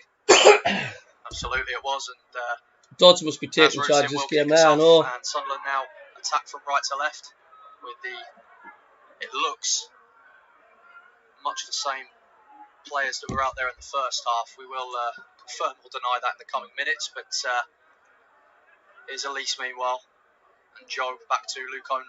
Levels need to be raised here for Sunderland in the second half. Gateshead still with their tails up. Yeah, me too. Yeah, I think it was in our own half where we had our issues as well, really, wasn't it? Yeah, we didn't have too much play in their half, but our passing really wasn't clean and crisp, was it? I mentioned it there where we even the smallest of detail really playing the ball behind players at times, really not helping each other out. Yeah, it looks as if there has been one change at the break. It looks like Pierre Ekwar in the middle there. Number 21 shirt he's wearing. I think so, Brett. He has cut his hair this summer. Yeah, Ekwar's on. Jamie Matete that's gone off, I think, isn't it? Looks to be like for like for Jay Matete, rather. 45 minutes each, yeah. So Pierre Ekwar is on. Dreadlocks have gone. Same with Adji as well. The braids have gone. Yeah. Pembele's got them. He's still got the braids. Here's Brooks, the Gateshead goalkeeper, who had not really too much to do in the first half. Embleton manages to knock that one on for Pierre Ekwar, and Dewey Bennett's in field there from the right hand side, but he's lost out. Gateshead have the ball on their left. It's important that 09 made the interception on that one. Here's Pembele. It's out for a throw. Gateshead applying the same pressure that they did before the break. Yeah, good energy about them, I thought, in that first half. As I say there, things were going up to the big man. He stuck it quite well, not on this occasion, but yeah, he was a handful of threat, wasn't he? He said got himself a couple of goals, had that strike with his left foot, dragged it past the post as well.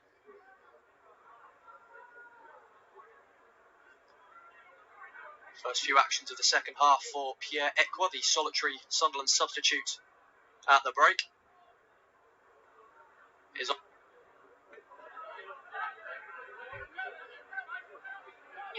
Circuit down this left-hand side. Will be a throw in to Gateshead. Himself and Jack Clark. Yeah, a few flaws to be ironed out after this game, I'm sure, as the players look towards the turn attention towards the trip to Spain coming up this week. Strength there from Richardson, but it's found its way to Dennis Sirkin. 09, who's now looks to be in that left centre back role with Adji Elise to his right. I'm not sure how permanent that is. Obviously they were. Yeah, there we go. Yeah, just come over to that left hand side at one point there. Here's Embleton.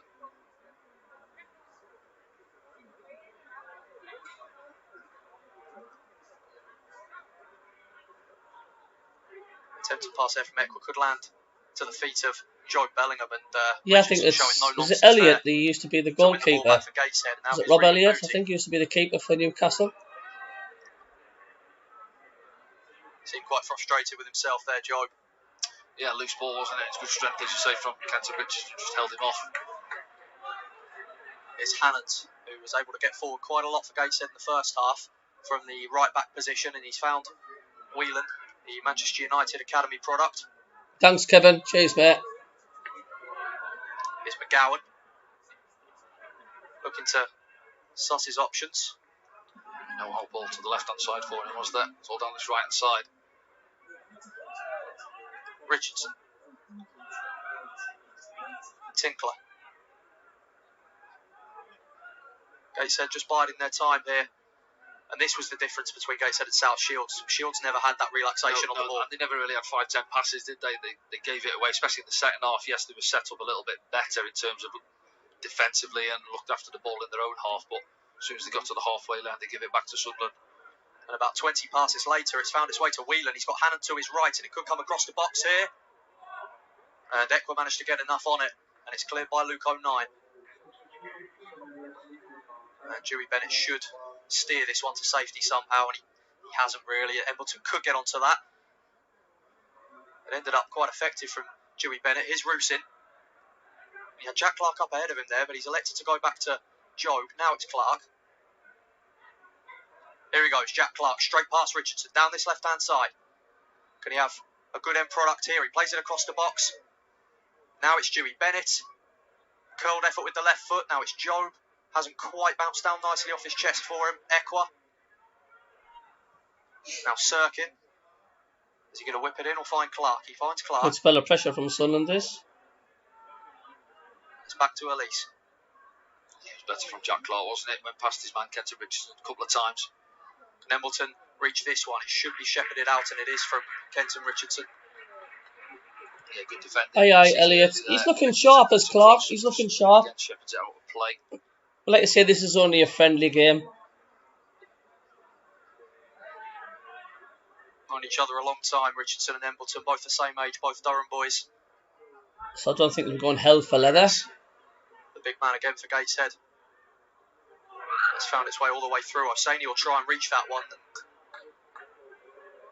It's ended up dealt with by Luke 09. Equa goes back to Patterson there, yeah. Why? Turn out, play forward. You've got no pressure coming from in front of you. Here's Bennett, meanwhile. Down this right flank, he's got Pembele in support. It's across from Pembele. There's no one there to attack it. Well, just see Jack Clark, apologising really. It's a decent ball in from Pembele, isn't it? Fizzed across the 6-yard box, and then that's where you want your opposite winger coming in at the far post. It was Booty with a stray ball there, and Sunderland do get the throw in Gateshead's final third to be taken by Timothy Pembele. a man who will want a real run of games this season. He's played in the Champions League. Someone needs to top a shot from distance. I know. He's been Very around little, high-profile very players, and he's sort of been little knocking on the door of that shots Paris team getting before he came took over from here. our positions, to be honest with you, SJ. Well, it's going to be difficult for him, you know, if we set up in the back four. I think Trey Hume is the one who's got to nudge out of the way if he wants to get in there at right back. Nice turn from Clark. He's got Sirkin up to his left. Grayson managed to get a foot to it, but now it's Elliot Embleton. Now Jefferson Bennett. Embleton, can he knock this one in with the left foot? And it's a good ball too. And it's just about cleared in the 6-yard box. I think Jack Clark was the one who got on the end of it. Yeah, I was just thinking, why didn't he go for goal, really? You know, he's about 5 yards out, isn't he? Sort of nods it down, really. Is he waiting for somebody to get on the end of it, or does he just not get enough on it? It was a decent ball in from Elliot Embleton. It's been a couple of times where Embleton's managed to knock it into good areas, hasn't it? Yeah, Sunderland, you know, for the first time, really having good control on the game, aren't they? Having good possession, looking after the ball better. Nice little feint there from Pierre Ekwar, and he's found Rusin up ahead of him. Straight pass there, though, from the attacker. Bele there shuts out McGowan's effort to come forward.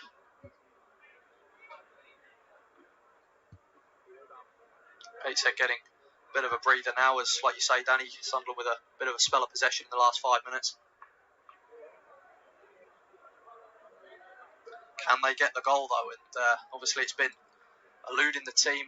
First half, Gateshead were... Oh, they mentioned who was commentating on it before. I just forgot who they said it is. I've never heard of him, like. Richardson. Rare chance for him to get forward, but he's been dealt with well by Aji Elise. Absolutely, mate. Need to make this possession count. Play there from Sirkin. I think he was just looking for Clark up ahead of him, but there was far too much space between the two.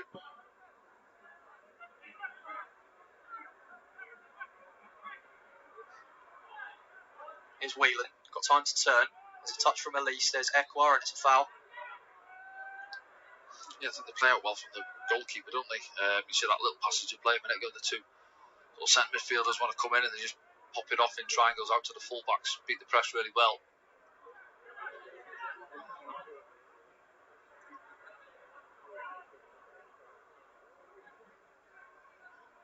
That one's out of play off Jefferson Bennett, who holds his hand up in apology to Luke O'Nien.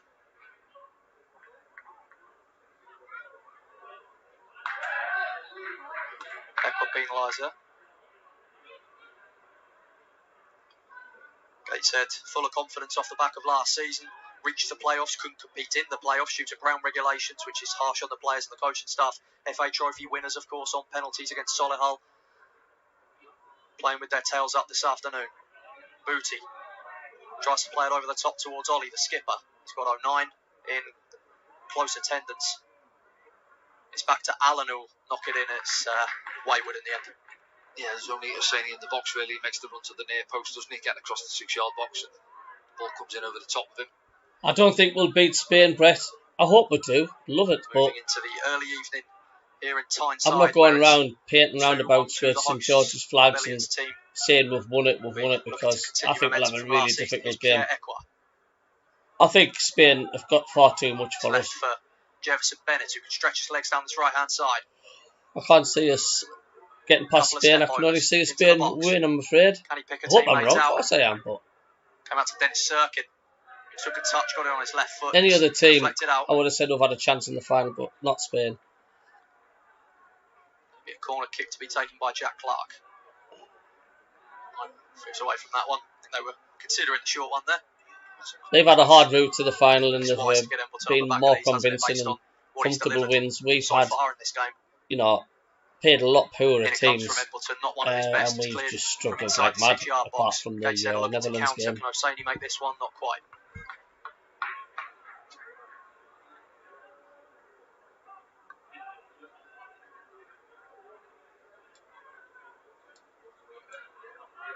Elise. Sirkin. Clark. Back to 09, just knocking a few passes about here. Just looking for that corridor of opportunity. Here's Aji Elise again. Gateshead with two banks behind the ball at the moment. Defended solidly as a unit.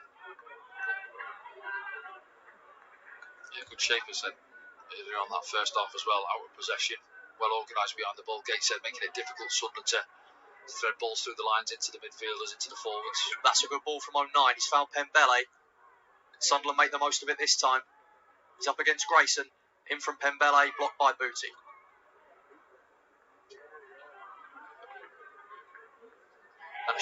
Sold him short there, released towards Bennett, and now Gateshead can break with Allen down this left-hand side, and Elise momentarily recovers, but Allen comes away with the ball. They end up knocking it back here, Gateshead. Yeah, attack. Yeah, they've gone back 40 yards, haven't they? Allen, is the flag going to go up? It's a high wide, yeah. Not so handsome shot in any case. Yeah. Yeah, it was actually a good recovery. It was Elise give the ball away, wasn't it? And then he got back in, just done enough to slow the attack down. He stayed down. Just feeling it there on the far side. Yeah, he had a bit of a knock there, Allen, for the home side.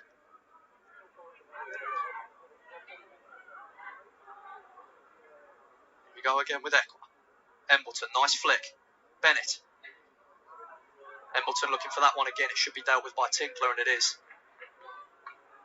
Embleton looking to retain possession. It's going to be a goal kick. Unlucky there from Embleton. Yeah, it was good build-up playing again. It's just we had one in the other game, didn't we? Just that little weighted pass down the line. Embleton, lovely little flick there, and then receiving it back off Bennett. Too much on the pass. Gives it back to Gateshead. A couple of changes here for Gateshead by the looks of things. Rutledge is going to come on, Thompson, and a trialist as well. It's at least a triple change. There's three players on the sideline at the moment.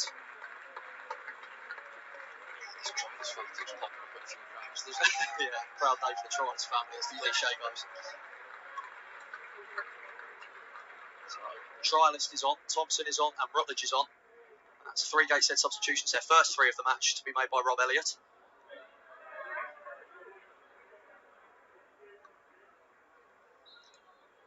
The only change so far for Sunderland is that of Pierre Equa replacing Jay Matete at the break.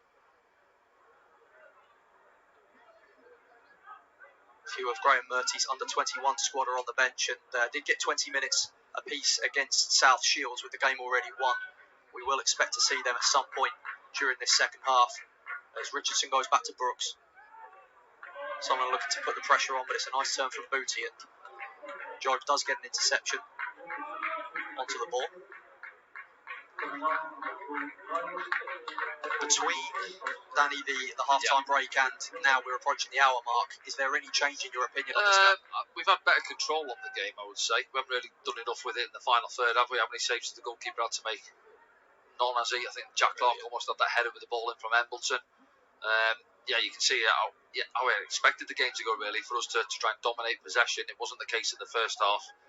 I thought Gateshead were the better team in the first half, and they've had spells in this half as well, opportunities on the counter. But we've had good possession in these types of areas, but no end product as of yet.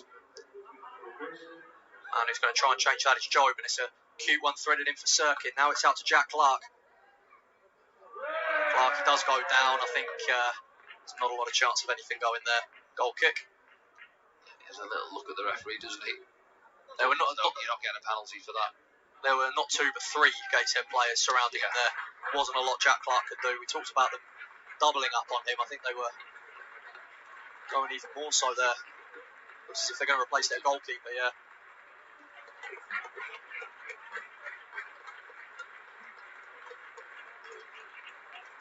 And another trialist is on.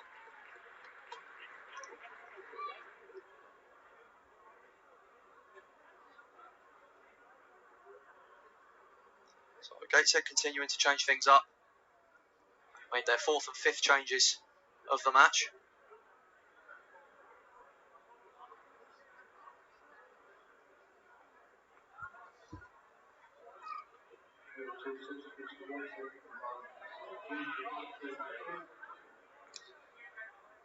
I think the wins, Gareth. It'll be alright, Gareth. And loads of gongs dished out. I know. Swung in with the left foot towards Clark. If France were in the final, I'd be more confident, but as soon as Spain went through, I thought they'd won it regardless whether it was just the Netherlands. That's exactly what I thought. This might be only a friendly, but I still want us to win. I'm only going to get these remarks at work giving me a big enough to lose. Should be making more chances now, just give more players games and get fitness up. Yeah, watch it. If you've got like a Fire Stick or just play SAFC, you'll be able to watch the stream. There's that single mag again. Yeah, I know. Keep hearing. Yeah, it was an attempted clearance, wasn't it, originally? Was it Hannant? I'm not sure. Let's have a look now. So it comes back out. Wasn't a great ball in. Yeah, it's 19, isn't it? Hannant puts it straight back in there into Job's feet and gets the strike away past the angle. See it better from this angle now. Held up. He's got himself an assist there, didn't he, Hannant? Yeah, he had an apologetic hand up there, Liam Hannant, and it came out to Job. Just couldn't quite wrap his foot around it enough, and wide it goes. But that's probably Sunderland's best chance of the second half, considering. Off the goalkeeper to T. Drinker says, cannot move online on his passion for the club is infectious. He's a leader, vital to the squad, if not the first team.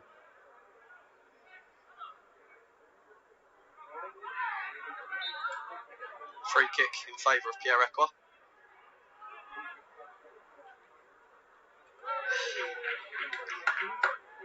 He looked to take it quickly. He saw the idea, but it was intercepted there. Back to Gateshead, yeah.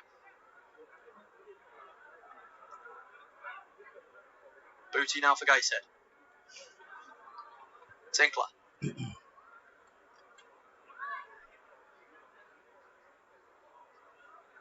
Attempted a bit of skill there from out on the left-hand side. That one will be a foul on Rusin. Again, he's not really seeing a lot of the play now. Rusin in the second half, he's having to drop deep. Frustrating game for him so far, isn't it? He has had a couple of chances. Himself on the score sheet now, Rusin. So Elise, and now 09. Equa playing that triangle again. Yeah, you're pointing out there, Danny, the space in the wide areas. Dennis Sirkin, I don't know, sort of safety for him really. He's a couple of times now he's received it, gone back to the centre backs. Dennis Sirkin square of him, got 10 yards in front of him.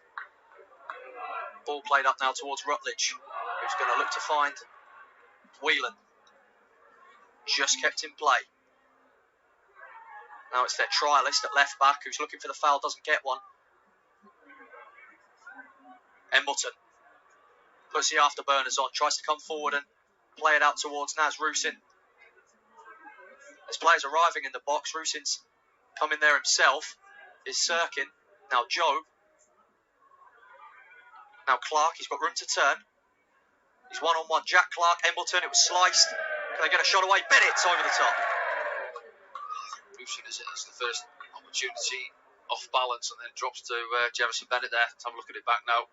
Jack Clark just feeds it across. Embleton has a go at it, Rusin off balance, falls over and then out to Bennett there. Can't keep it down, blazes it over the top. Yeah, just got underneath it. I think his eyes lit up there, Jefferson Bennett, and definite opportunity there for Sunderland to equalise. 25 minutes to play here at the Gateshead International Stadium. Sunderland still trail by 2-1. Owen Oseni with both goals for the Heed and Jack Clark's penalty, which did level terms, but Sunderland couldn't capitalise on scoring that goal. It's Rusin who won the penalty. Danny, a frustrating one for you there. I just think we keep negative instead of playing forward. As it goes to Pembele, he's got like watching England. This square of him, see it, little triangle pass, and you're out, and then we're going back home, going back to the goalkeeper or going back to the centre backs too often. And we give possession away. Yeah, it was Sirkin this time dispossessed. Here's Rutledge. Whelan, who seems to be operating further forward now. He's played a pass inside. Patterson is forced into a save. Save was too easy again from Gateshead. It was number 17, Trialist, with the shot. Busy, this Trialist, getting around the pitch. But we give possession away, and then there's no urgency to go and get it back. It wasn't as if they broke with pace after that, was it? They moved it quite slow, Gateshead, and he had a touch, and it opened up for him, and pulled the trigger. Good save from Anthony Patterson down to his right-hand side. There's going to be another change for Gateshead. Whelan looks to be departing.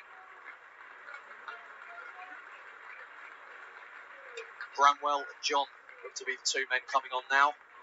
Bramwell, big lad. comes John as well, number 21. Midway through the second half, and I think probably expected to see multiple Sunderland changes sooner rather than later as well. Trialish tries to thread it through there for Rutledge. Here's Bramwell just onto the pitch, and he has a go. Just off target. Lively start, wasn't it? See if the ball steps into the space. Looking it back now. Yeah, just sells Jack Clark, doesn't he? Jack thinks he's going out wide. His feet, Pierre Ekwah, do a little bit more, I think. Stop the shot. Can Sunderland kick it up a gear? They certainly need to. Regis Lebris will be pleased that there's been no injuries, touch wood, but at the same time, frustrated with the showing from his team compared to the 11 that started in South Shields at the First Cloud Arena earlier this afternoon. Embleton onto Bennett. Looks to beat his man, and it's a Sunderland throw. Well, fullback doesn't think so, does he? No. He's coming with a bit of force. Feels like he's won the ball. Anyway, free kick to Sunderland. Forward from Embleton, aiming for Rusin, and those probably aren't the types of balls that will be suited to Naz Rusin. But it is one back. Here is Rusin. He's got Clark to his left. Just hesitates, turns into trouble a little bit. He might have to go backwards, but he's won a free kick. Ollie with the foul. Scrappy, hasn't it, the game? A few free kicks. Dished out second half. SJ can't keep a player around just because of his personality. He needs to place him. Perhaps maybe didn't need to. He had Clark to his left hand Maybe side. we should have kept Dodds on as a manager because he's got nice players. T-Drinker doesn't want replacing. However, I agree we need a better player in the first team. Don't forget about the strength and depth. We are short in centre back. As if they'd taken the free kick quickly. SJ says I'm sick of hearing them shouting that. Someone stick it in the net. Maybe they would have knocked that one into the box there, Sunderland. Kevin Taylor, if we only had a Bennett and a ball, CABBIE, absolutely. Now, SJ, we have Ballard and Spelt there as well as Alessia. We need one good defender, then we can shift him on. Caught him there. Yeah, does that bloke go be shouting we? I think he does. Speed doesn't mean Steve, I think he does. You see the championship experience. So Steve didn't care. Was it Otley in there? Was it just flicked it round the corner and Pierre's coming to block it? Stood on his foot, I think. It's Hannant. Bramwell. Clark in hot pursuit of the goalkeeper who manages to get enough on it, and Agi Elise deals with the danger at the other end. Sirkin looking to go back again.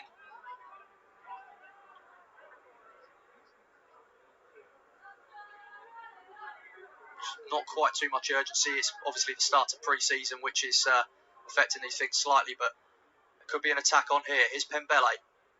It's been a while since he managed to race down the right-hand side. He's going to get a corner out of that one. Yeah, but that's better though. See, when I was on about it in the first half, as the ball goes out to Luke 09, Pembele isn't 10 yards away from him on the touchline, almost square of him. He sprints forward into the space. Then Luke's either got the option to step in himself or play a first-time pass into his path, which is what he done. So within the space of two passes with 30, 40 yards up the pitch. Embleton's corner was cleared, only as far as Ekwah. Can he play it out to Embleton again? Does eventually. And it's out of play off Embleton under pressure from John. Definitely need a decent striker, Rosie. Another frustrating one goes begging for the Black Cats.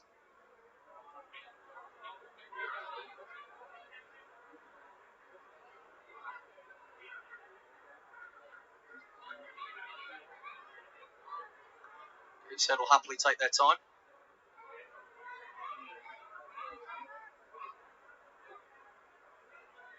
Bramwell under pressure from Clark. Hannant was momentarily one back. It was Elise who's high up the pitch. He's won the corner. Played himself into a spot of bother there, Gates. The man out on the touchline as well there, yeah. There's the substitutions down to that bottom right side, waiting to come on. Embleton takes a short corner. Here's Clark back to Embleton. And this should be these first team lads' last action of the match, because a host of Graham Murty's under 21s are about to take to the field. And Gateshead, I've got 3-on-1 here. It's only Agi Elise. It's Pembele back with three of them. And there's a chance, and it's dealt with by Patterson. Great play from the goalkeeper. Should have been 3-1 Gateshead there. He's out there onto him, isn't he? Straight away you see now they have made the most of that of the Gateshead. 3 on 1. Really got caught on the counter, Sunderland. Trialist played it across to Ollie, the skipper. He looked destined to score. Yeah, Anthony he's gone for Patterson. the little dink, hasn't he, rather than the side foot finish. Patterson standing firm. Only Pembele was back. He split them as best he could, but when there's 3 of them there.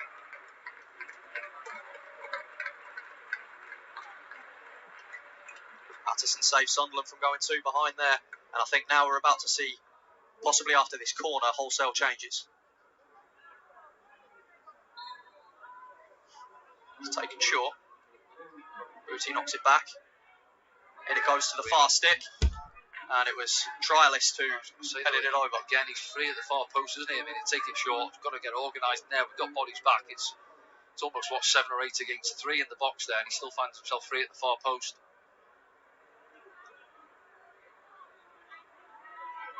So here we go, 18 minutes left to play. Jack Clark's first off the pitch for Harrison Jones, and he'll be followed by another 8 of his teammates. This really is Gateshead's game of the season, Danny, isn't it? How do you think these?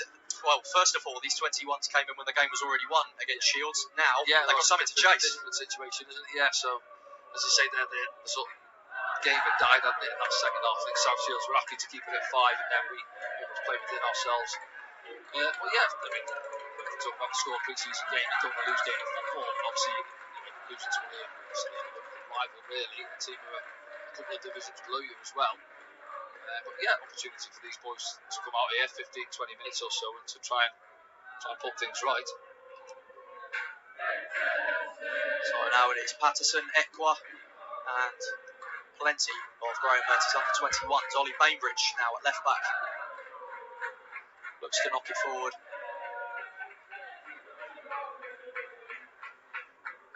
That's Jones, and now it's Ekwa back to Bell, and yeah, it was a bit of a meaty challenge. Tom Lavery, isn't it? Yeah, Lavery at right on that side, yeah. It's Jones.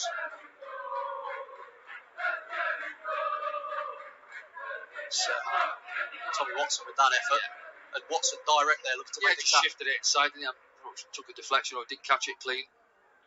But they move it well, Sunderland out to this left-hand side. See again there, a couple of Gateshead players attracted to Tommy Watson, and I think he caught it well coming for 15 as well.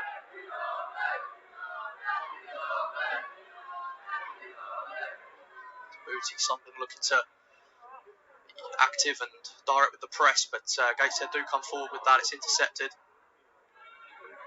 Now here's Bainbridge. It's Bell who made the interception, but then that pass is equally intercepted. He looked for Trey Ogunsui, who's playing up through the middle. The Belgian youth international, Danny. Yeah, he's quite lively, Trey. From what I've seen of him, I've done a little bit of work with him with the 18s a couple of seasons back as well. Quite raw, but something he's got to work on. But he's got pace, he's got natural pace, quite strong lad as well. Naturally as a centre forward, he's got to learn to get hold of the ball back to goal and stuff like that. But that will come. Tommy Watson, I think he's going to get some change there out of College, the Gateshead right back.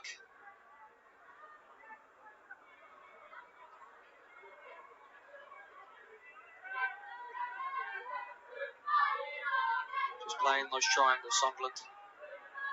Youngsters looking to nab something back from this game. Bell across to Lavery here.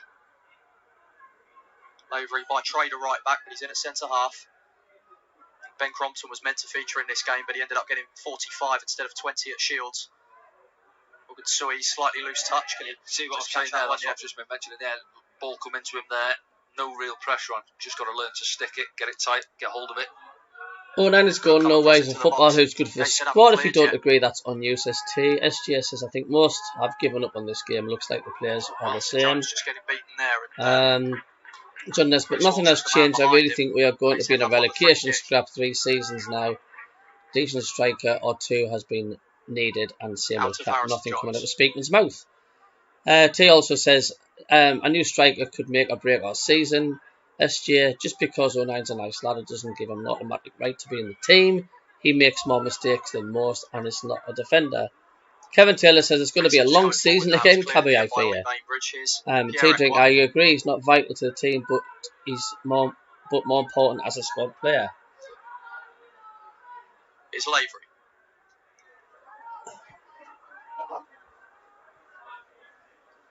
Looks for a long pass aimed up towards the vicinity of Tommy Watson. It'll be dealt with fairly easily by College. Oh yeah, right. I'm just doing a stream on the football. So just about emerges with that one, and now it's Luke Bell. You alright? Recently signed his first professional deal at the club. He's had a fantastic season as a second-year scholar with the 21s team. Last kids behave themselves? Equa playing backwards still. Gateshead just shadowing them, really jockeying them. Let's get it back from Patterson, and now here's Trey Ogunsui. Jones. There's been 2 games. The new signing from Northern Ireland. It's Bell. Oh, so see you in a bit, Pet. That one's just about intercepted. Got enough on it there, Ollie. Thank you for 46 who's coming to the channel today. Just on a friendly game, but we've had 2 games today. Good test for these 21s, boys. That's good play there from Middlemas, who's emerged with the ball, and he's got Ogunsui up ahead of him. Can he make that Ogunsui? Not quite. Still a bit scrappy in there, but Middlemas has got it back. He's looked to play it to Watson, who's got an ongoing battle with the Gateshead defender. Gateshead clearly wants it more. Yeah, it was College back there who lost his footing, but just does enough on Tommy Watson, gets across him. Yeah, credit where it's due to Gateshead. They have put in a real dogfight in this game, and they've looked organised at the same time. And they're making another change.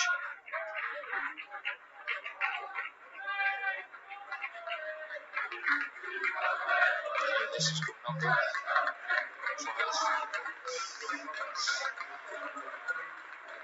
Ever-growing trialist family. Only turn out in pre-season. Sunderland, of course, have one of their own against South Shields. Blondie Nanuko, the goalkeeper, who used to play for Stoke City, didn't really have a lot to do in a dominant performance, but they'll be happy with the clean sheet.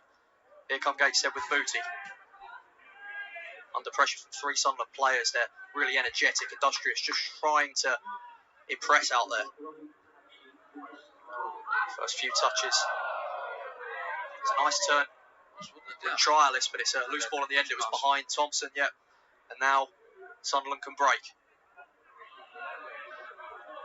Walsh with a driving run, finds Ogunsui. There's 3 up in an advanced position with him. He's elected to go back to Tom Lavery.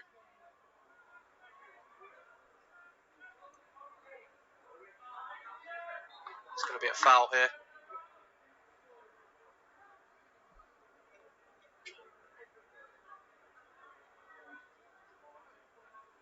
Stay down there, is it? Looks like Reece Walsh. Reece Walsh just stays down there. Hopefully nothing serious in it. I think Physio's just going to come on and have a check. Be a welcome breather for the lads out there. Despite the rain, they will be absolutely sweltering. Obviously nothing on how it's going to be in Spain.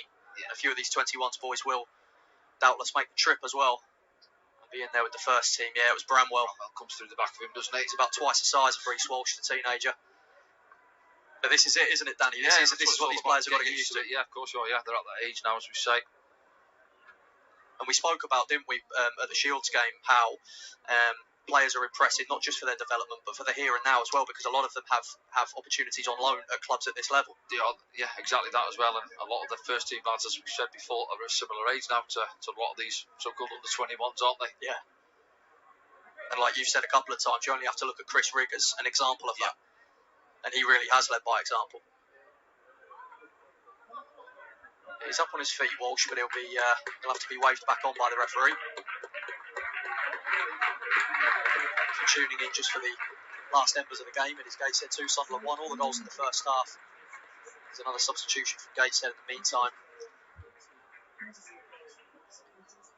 It's going to be Ford, I believe, onto the pitch now for the hosts. Equa takes it short. Out to Walsh. He's waved back on, and the cross comes in, and it's half cleared out to Pierre Equa, who's the lone member of the first team per se, who's out, certainly an outfield player. Anthony Patterson still there between the sticks. Middlemas, Equa. He's going to look to play it out to Bainbridge, who loves getting forward, and he's got Watson there as a runner. Tommy Watson wins the corner. Always dangerous, Tommy Watson, no matter who he's up against. Yeah, not a lot of pitch to work with there, was there, by the time he received it? Almost 2-3 yards from the byline. A couple of Gateshead players committed, get the block in. He looks bigger over the course of the summer, Ben Middlemas, compared to even a few weeks ago in the 21's PL2 final against Spurs. Oh dear. Here he is now. Just looked to nick it down the left, but it's... Hello Marty, thanks Cabbie. Welcome along the channel, mate. You're welcome. That's a nice touch. As anything, and good luck next season. I don't mind Hartlepool. It's come on, actually, I think that is. Obviously, Gateshead will be crowning this for weeks now. Hit the like button now, guys. Thanks very much, folks, for tuning in. He had a few opportunities, didn't he, in the 21s, especially towards the end of last season. Yeah, good player. Actually, right back, I think, gets up and down that. Quite a quiet lad. Gets on with his job. Here's Bainbridge. Middlemas. He's going to look to switch it out to Walsh.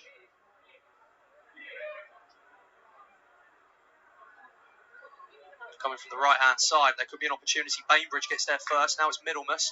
Chance. Looks for Harrison Jones. He's looking for the corner. He's not going to get it. Might have took a nick. Yeah, I think he was dragging it past that far post. May well have come off the ankle. It's a Gateshead defender. 6.5 minutes remaining now, as we've seen across both of these pre-season games. Absolutely no time for added time, and I think even the Sunderland first team lads on the bench will be looking forward to the end of this one, despite the scoreline. They're sat out in the rain at the moment. The dugout's too big when you've got 11 subs. Too small, should I say. Yeah, you're welcome, Marty, mate. Spot on. Lavery. Equa back to Bell. Bainbridge. Morgan Sui. Sunderland have seen more of the possession, but haven't really created a lot. That Jones chance was at a premium, really. Watson does well to dink it through to Morgan Sui.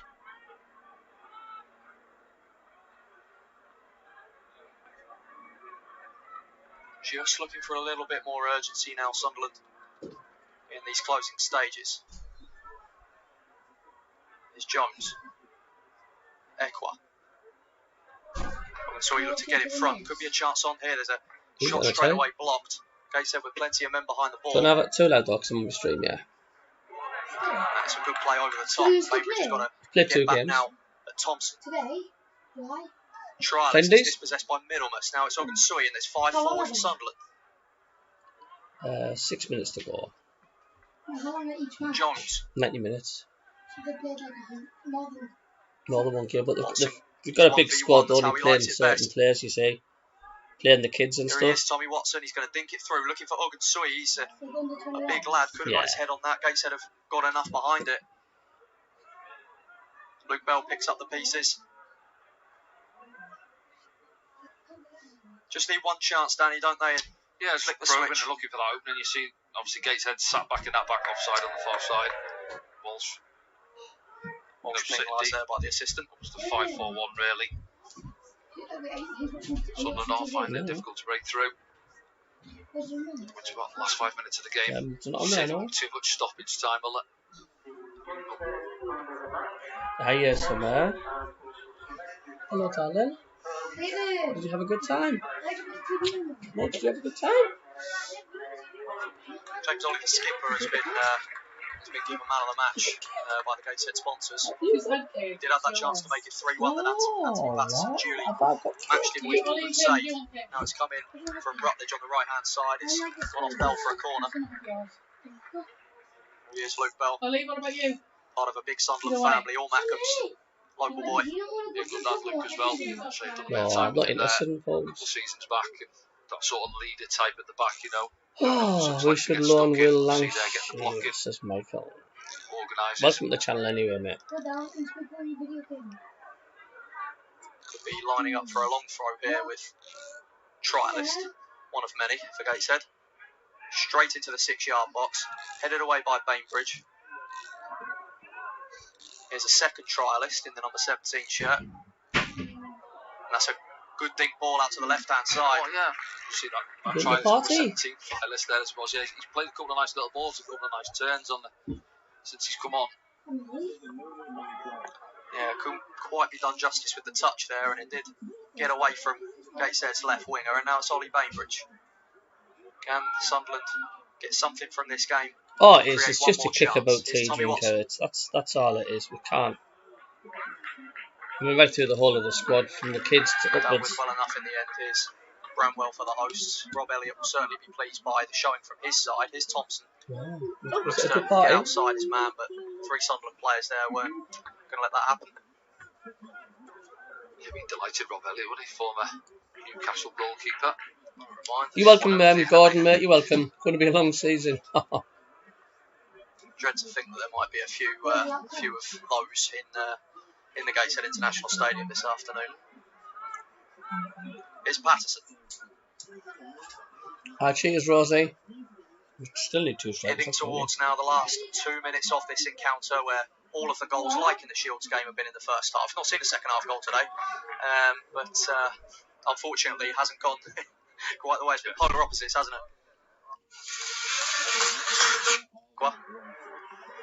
Walsh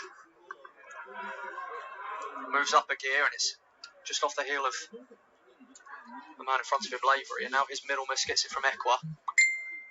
Ekwa again. Might line up a shot here, Pierre Ekwa. It's